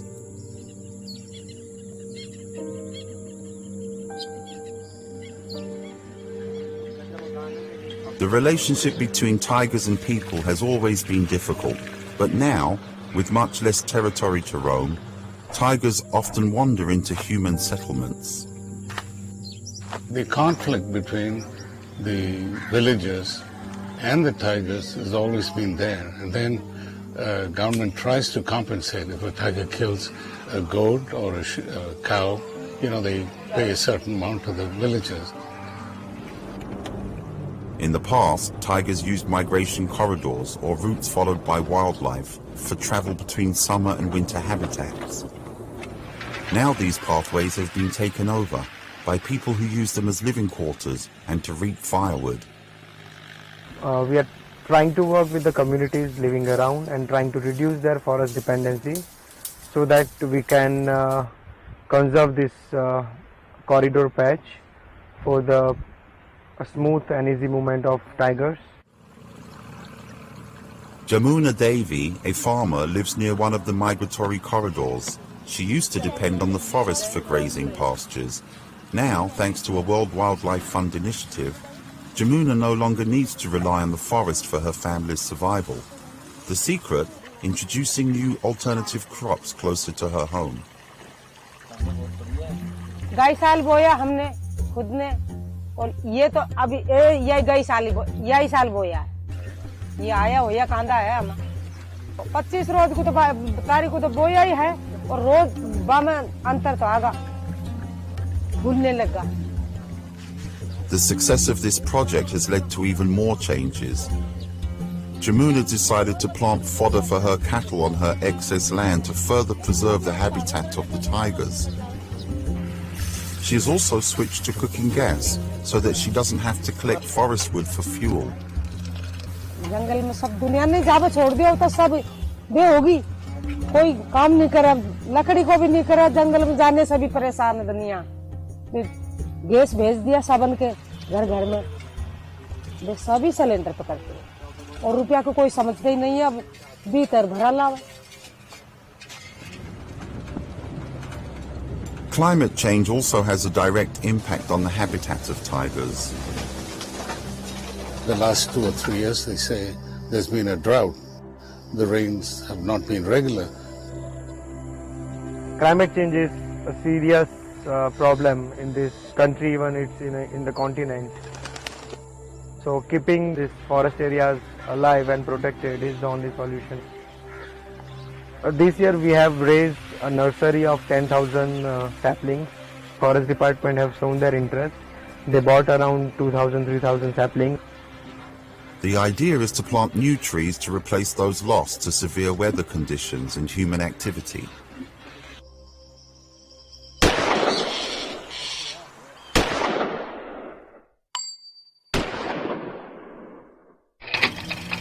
Poaching used to be a major threat to Bengal tigers. But thankfully, the number of big cats killed by poachers has plummeted due to measures implemented by law enforcement agencies, resulting in less demand for tiger products. especially the introduction of camera traps and digital apps, which automatically take photos of moving tigers and suspicious persons moving around in the forest. Every time I hear something like that, I feel so good. You know, in some ways, some things are working, and so this is what drives me to come and do this. In my lifetime, if the tigers are extinct, I don't know how I'll handle that.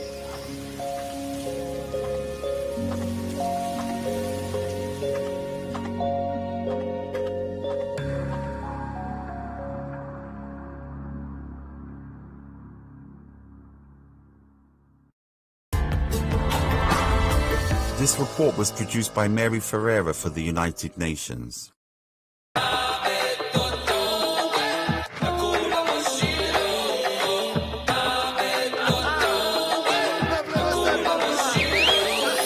They said I couldn't do it, but I done it.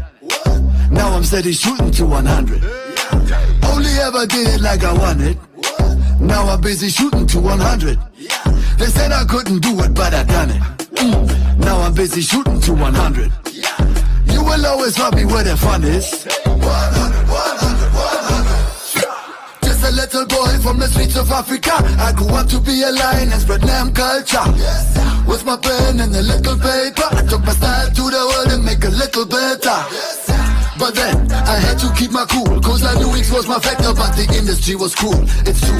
They said to change my style would be clever. They said sky is the limit. I'm like, what? Never. They said I couldn't do it, but I done it. Now I'm steady shooting to 100. Only ever did it like I wanted.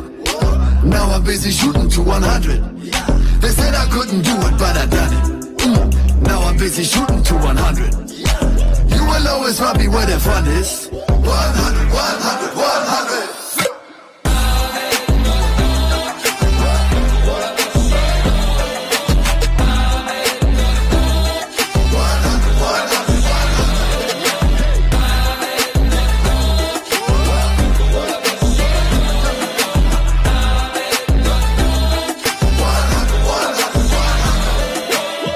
So the story goes on, didn't really take long, felt surreal, I got my first record deal.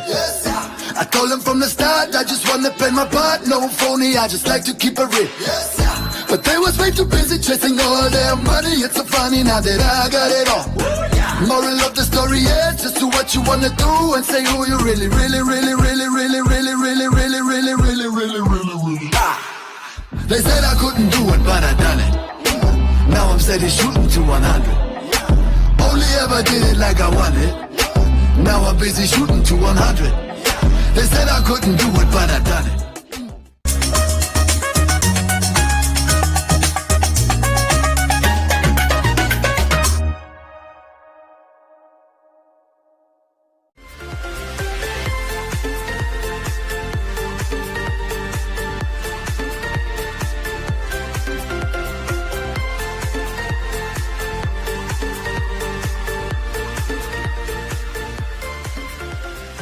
Hi everybody and welcome back to the discussion. My name is Mpoka Shmongo. I work for the British High Commission in Namibia. And today I'm joined by David Jarrett, who is the head of RDJ Consulting here in Namibia. And he is really my go-to guy when it comes to renewable energies in this country. I think beyond having a wonderful personality, he always makes any discussion something really vibrant. And I look forward to today's discussion as well. Welcome, David. Thank you. And I'm still looking for the guy that he's talking about. But there we go. Welcome, Namibia. Thank you. And the world. Thank you, David.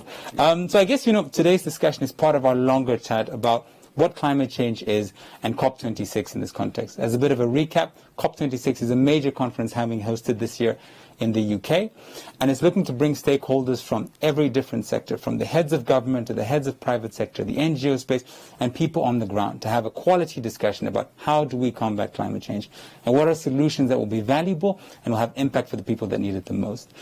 Of course, in any person's home, in any person's situation, energy matters. It matters here in Southern Africa and it matters here in Namibia.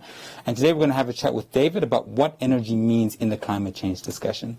So as we jump into David, maybe you can chat us and tell us a bit more about RDJ Consulting for those who aren't too familiar with it. Thank you very much, and it's a pleasure to be here. And RDJ Consulting is one of the, what I would call, premier energy and sustainability consulting firms in Southern Africa, and we focus specifically on those issues. So we're extremely happy and excited to be discussing that issue. Our work tends to be those with bilateral governments and development agencies, helping the various entities carry out their energy and consulting work that they need to do. And that's it kind of in a wrap. Yeah. And in that sense, it already sounds like you have a lot of exposure to multiple stakeholders and know sort of from the perspective of how government sees the value of energy, communities, private sector, etc. So I guess in that sense, if we can narrow down to the Namibian context, how would you describe the energy sector to Namibians who maybe never looked at it beyond sort of the bulb in their home? Well, one of the things I'm very proud of is the fact that first and foremost, the energy sector in Namibia is already enshrined in the Namibian constitution in terms of the sustainability aspect. And most consumers of electricity would not even realize that the bulk of the energy produced in Namibia has been sustainable from day one in the sense of the Ruacana energy plant, which is hydro and depends on rainfall. And with the great moves that have been taking place and strides in terms of the refit program and so on that have brought us all these solar energy plants and of course the wind plant, power plant in Luderitz, we have a really good electricity sector. Now, one of the things I want to say is that when we use the term energy sector in Namibia, it tends to focus on electricity. And what we would like to see, and I'm sure this is the wish having read the latest presidential plan, is that we start to now look at the energy sector as a whole in terms of the liquid and gaseous fuels, that we now start to have them from a sustainable source. Yeah. And I guess in that sense, it also speaks to, I think, how people historically have also associated energy with burning fossil fuels, right? You burn something and then energy starts to appear, or you start to heat water. And I guess a lot of that, especially in terms of burning fossil fuels, is what we want to move away from. And I guess in that sense, there is a lot of attention and hype around renewable energies, and we'll get more to specific details later, to really unpack, the myths and what's true about what is the potential of renewable energy in the country. But sort of linking energy to climate change, do you want to sort of break it down for the viewers in terms of what is that link? Why do we talk so much about energy in the discussion for climate change going forward? Sure. One of the key factors that we have to understand, without energy there is no work. So the moment we start working or carrying out any activity, we are utilizing energy. And in terms of climate change, one of the things that we must understand is that the use of the energy that we utilize to do work produces unwanted products. And those unwanted products, unfortunately, from fossil fuels are products that then go ahead and change our natural environment. Increasing the temperature is one of them. One of the other things that is not really talked about that much is pollutants. So of course you have, in terms of your health is affected in terms of your respiratory system and so forth. We have pollution of waterways and all other things that can occur from the different fossil fuels that we use. And therefore that is why we tend to look at cleaner energy sources, and renewable energy fits that bill. And I guess that's what, I think us as the UK, and I'm sure yourself as well, hope people gather from this discussion. I think even as a kid myself, you saw a light, and that was as far as your thinking went in terms of what energy is. But there's a whole industry to it, and like you said, the waste that sometimes goes with it, it's unbelievable. But you'd only know about it if you knew that sector existed by itself.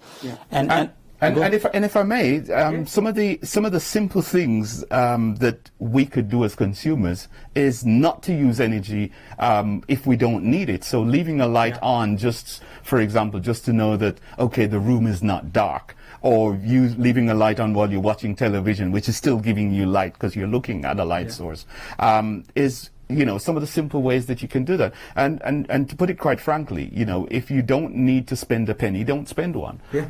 So you will save, and at the same time you'll save the environment while you're doing it. So you'll benefit in all the ways that I can, tick, tick, tick, tick, you've won. So it is an important thing for us to understand and to push forward to.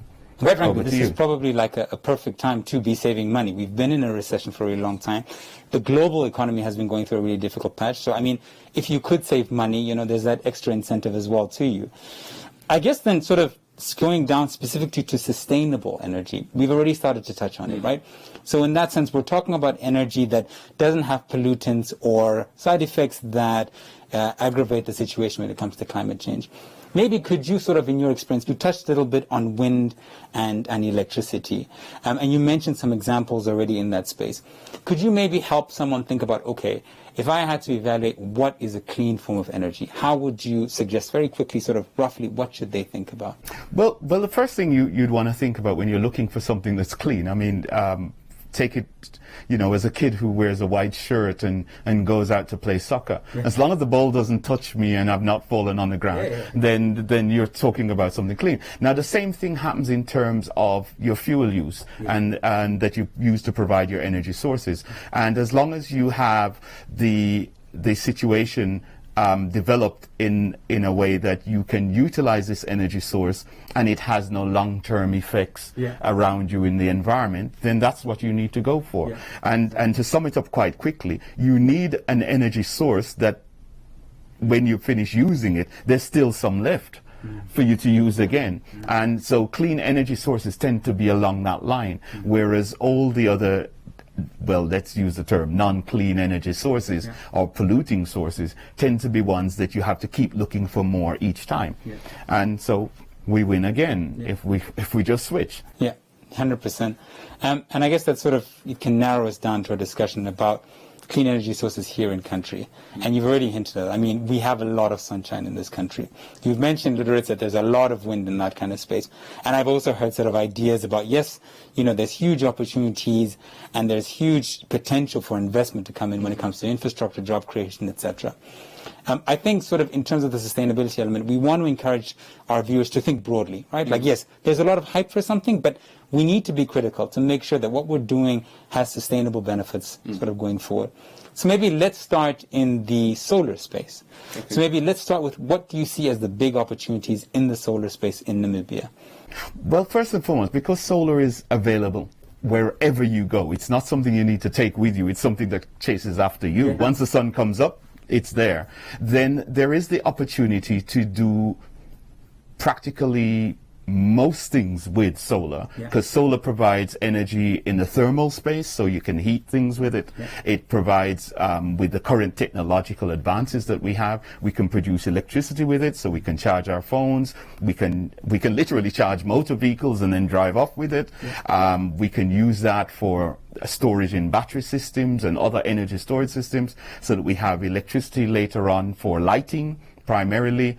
And we also now have the opportunity to use renewable energy, so it's not just solar, for the production of gases, and hydrogen is now the buzzword in terms of that, and we can use that as a transportable gas or a transportable energy store. So Namibia in itself and globally, we're now starting to see the opportunities for us to move forward in a sustainable manner, using the significant levels of sunshine that we have, using that wide resource that we have. We are also in the middle of transport networks, so we can support our neighbors effectively and build the relationships that are necessary for global growth. And do you sort of in your everyday, do you feel that momentum in like the people you engage with? As a consultancy, we're cheating, because the moment we get the phone call or the interaction, it's one that will involve that discussion. So we are happy to say that we're seeing it and we're seeing more of it. And from that point of view, I'm optimistic. No, that's good. And I think in that sense, I share your sense of optimism. Then in terms of balancing our optimism to make sure it's effective, what do you think then should people know in terms of the solar energy space, in terms of the myth that sometimes goes? Is because I think sort of historically, and I was chatting to my mom about it a while ago, they never have the thought about, when it comes to burning coal, anything like that there was a cost and there was a myth that went with it and there were consequences for that kind of energy. So how would you suggest people think about the solar energy space and make sure they think about it in a holistic way? What kind of myths or issues should people be aware of when it comes to solar energy, renewable energy in Namibia? Well, like anything that deals with technology, the people who are best to deal with that would be the ones who are trained and have the information available for you. So go to a trusted source. There's quite a few trusted sources around in any country, if you ask me, that will be able to provide you with guidance where that is concerned. And that would be my first statement to say. Yeah. I would also like to see that there is greater awareness raising, similar to this discussion that we're having now, where experts can be available to answer the questions. Yeah. And I think we need to interact with the public more and let the public come to us with the questions and we answer them in a holistic and truthful manner. Yeah. And I think, it's not something that can be policy legislated or so on. Yeah. And I like sort of that point where you're talking about how communities need to understand and be engaged in the discussion. I remember sort of at some point, I think it was last year or so, I was looking at a lot of pictures about solar energy plants being put up in very remote areas. Mm-hmm. And then they sometimes get abandoned because sometimes the community themselves, they weren't engaged from the very forefront about what this is, the value that it has to them. And then, as you quite rightly explained, you need expertise to manage these kind of things. So I completely agree that you need that local on-the-ground understanding and that engagement with technical experts like yourselves. And I hope this video somewhat contributes to that discussion. I hope so too. Yeah. And then I guess sort of as we come to the end of our discussion, I, honestly, David, I guess since I've met you, I've seen you somewhat of a kind of visionary. Every discussion we've had, you've always told me, in a sense, to be optimistic about the future and to the High Commission itself. How do you see the future of renewable energy in this country? And where does your mind take you when you think about the generations to come? Well, I think I can sum it up in saying it's a runaway train that can't be stopped anymore. I think it needs to now be absorbed and handled in a way that it provides the necessary benefits for humanity going forward, and that we utilize it in such a way that we can only see progress coming forward. Yeah. And I think that train has, as I said, left the station, and it's on its way. Yeah. So I'm positive in that regard. And in terms of the future for Namibia, and I'm very hopeful, having seen the last presidential plan. This is not a political statement, this is just one of reality, saying that it seemed to have been absorbed, and I hope it now becomes mainstream. Yeah, and in that sense, David, I think we agree with you in that we think the government is really focusing on the importance of renewable energy, and I think both the UK and RDJ Consulting will be there to support them where necessary, 100%. And I appreciate that optimistic view. I think it captures the spirit that we want at COP26, that yes, the costs for renewable energy are going down in most places in the world. The benefits do outweigh the costs, and it is something that we need to invest in for us right now, and quite frankly for the millions of generations that are here to come. Well, the key word with sustainability is that it's for the future. So sustainability for the future. Ladies and gentlemen, thank you very much for this discussion, and thank you very much, David, for being here with us and always being available to the High Commission. I think generally to the Namibian public. I think that you are running quite a few interviews right now, so we'll try and compete for space online.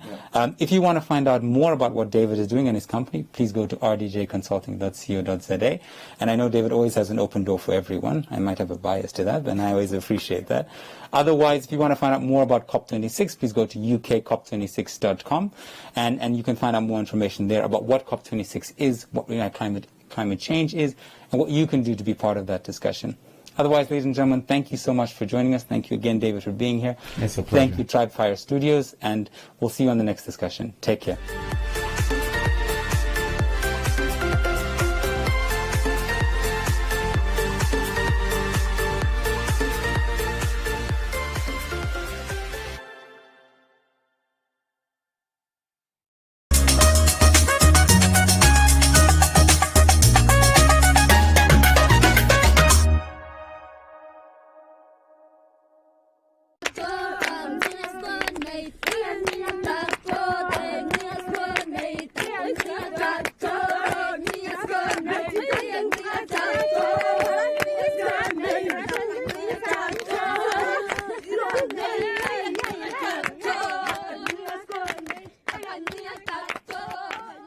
Omba Arts Trust is not just an organization for me. I think of it in the form of a person, a mother and a friend I have walked and grew with. A friend whom I've traveled many remote and dusty roads. A sister who provided so much needed support during times of fear and uncertainty.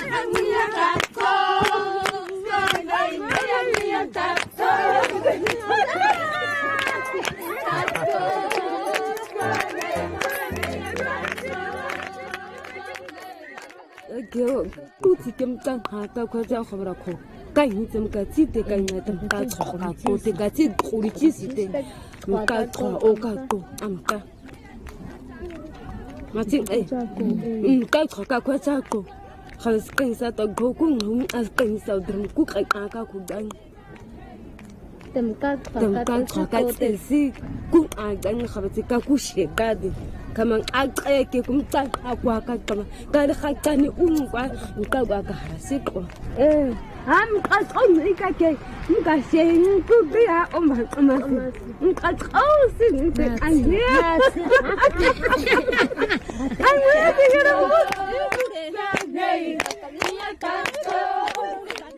o ako ogo musa ka jua ta ka jua ta ko ku akan kete ka kwase ka kwase to kudu ka tani duchi sake kubuka kana borka kana kumka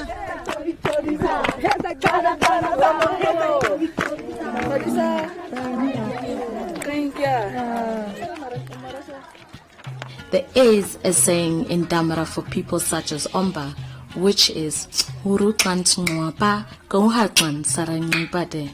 which simply means someone who will, with love, exchange your lean piece of meat with their fat one. It might sound simple when translated, but when used towards a loved and appreciated person, it gives such honor. It describes a person who will do everything to make sure you are taken care of. Besides, we all know how the Damaras love their meat. Sitsi Maria, good. Jy nou moet 'n bietjie meer daar gaan wees, né? Soos die boere hulle mielies plant. Ja. I have seen Omba grow and turn into a light of hope for Namibians all over Namibia.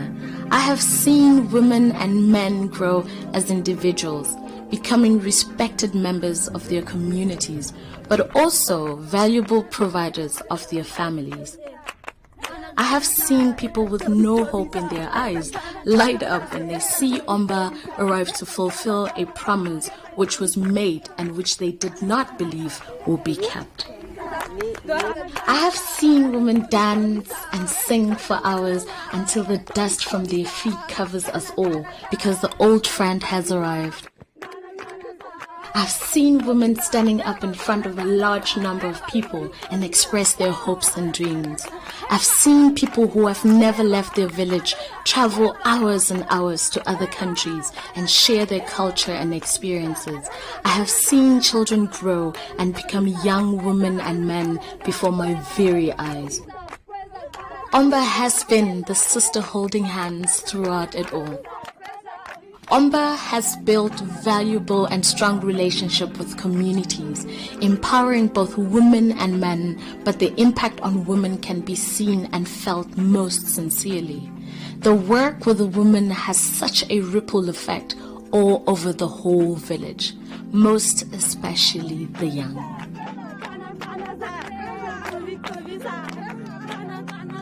Omba has taught them to fish. As times grow tougher and much more difficult, money becomes scarce. Environment around us changes and nothing will ever be the same again. In times like this is when we realize the value of a friend like Omba. It provides hope, constant support, reliable income, and keeping us all together, keeping our pots filled and our fires burning. A motivation to do better, live better, and expect better. If one day the unthinkable happens and Omba is no more, it will be a sad time for our Namibian rural population. Therefore, let's keep the light burning at all costs. Ons staan mense is die eerste mense in die wêreld wat vandag agter gaan staan. Omba is nou die water wat vir ons nat maak.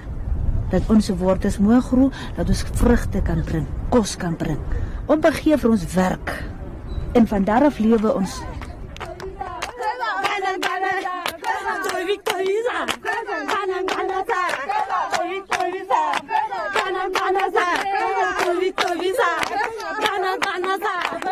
It's just an amazing story that ostrich eggshell beads, 72,000 years ago, the ancestors of the San were making ostrich eggshell beads, and today in the 2020s, Jimkwa women are still making those beads pretty much in the same way.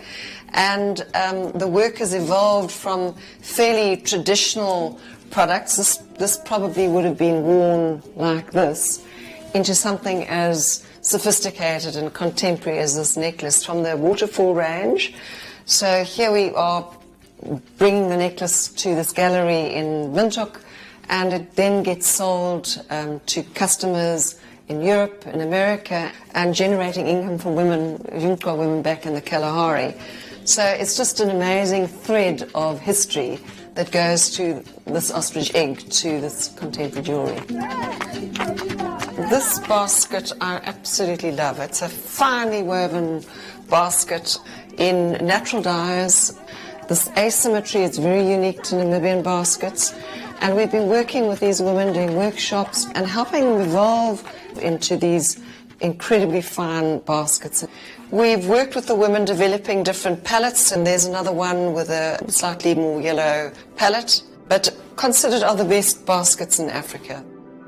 What we're showing you in this short video is really a long journey of working together with rural communities, reviving ancient traditions, turning them into contemporary world-class products, and supporting the livelihoods of over 400 artisans. Even during COVID-19, we've been helping our sand communities with food and distribution of tippy taps. What we need to do now is to honour the trust that has been put in us over the last 30 years, to support marginalised sand communities and the livelihoods of rural women around Namibia. Your donation will help us get our 400 artisans back to work as soon as possible so that they can feed their families. The lives of their 2,000 family members will directly benefit from this. Please help us raise $50,000 by contributing to the Omba Artisan C19 Support Fund. No matter how big or small, this will make a difference in the lives of our artisans during COVID-19. Thank you.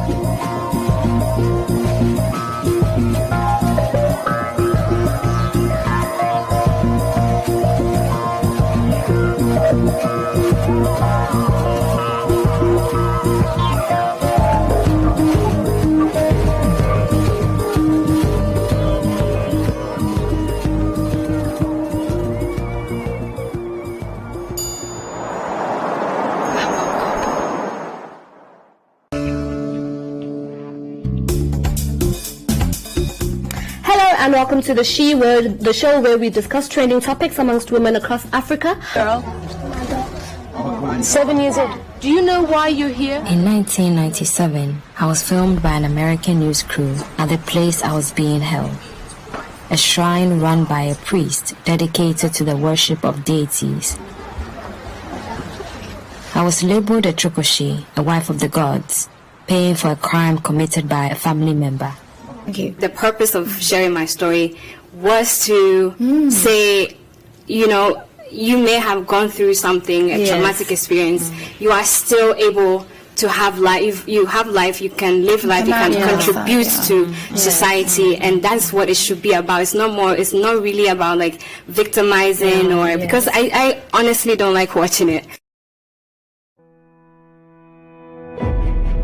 On the Gold Coast of West Africa lies the peaceful and diverse nation of Ghana.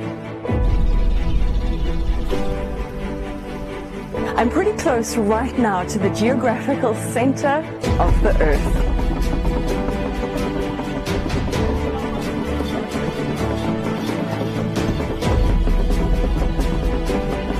It is also one of the last pockets for elephants in the wilds of West Africa.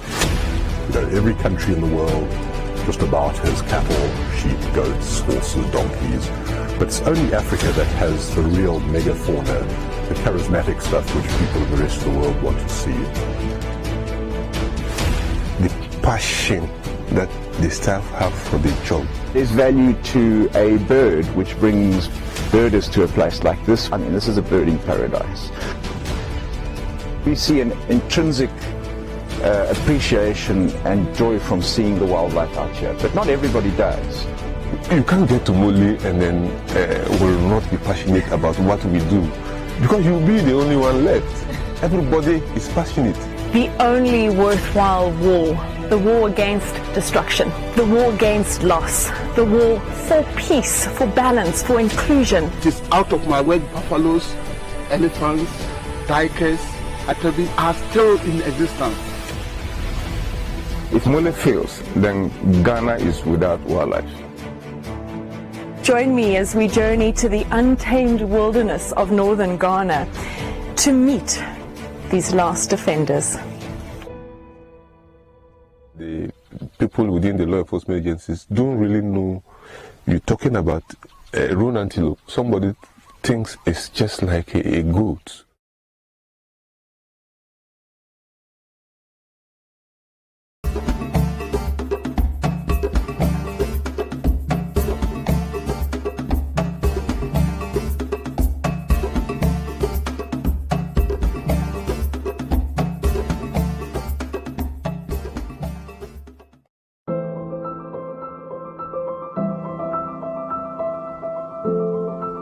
We know the world is a crazy place right now, but don't panic.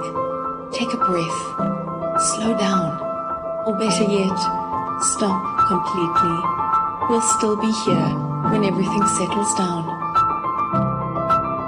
In this time of uncertainty, look to nature. She has all the answers, you know.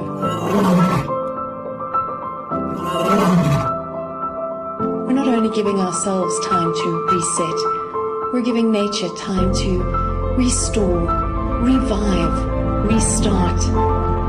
We're saving ourselves and we're saving the world. Stay home now so that we can welcome you to Namibia again soon. Yes, the world's a crazy place right now, but don't despair. Find the joy, cherish hope, breathe. Take a moment, take a few, and someday soon you'll once again be able to stay in wonder at this magnificent view. The world's a crazy place right now, but don't worry, we'll still be here. We'll see you again soon.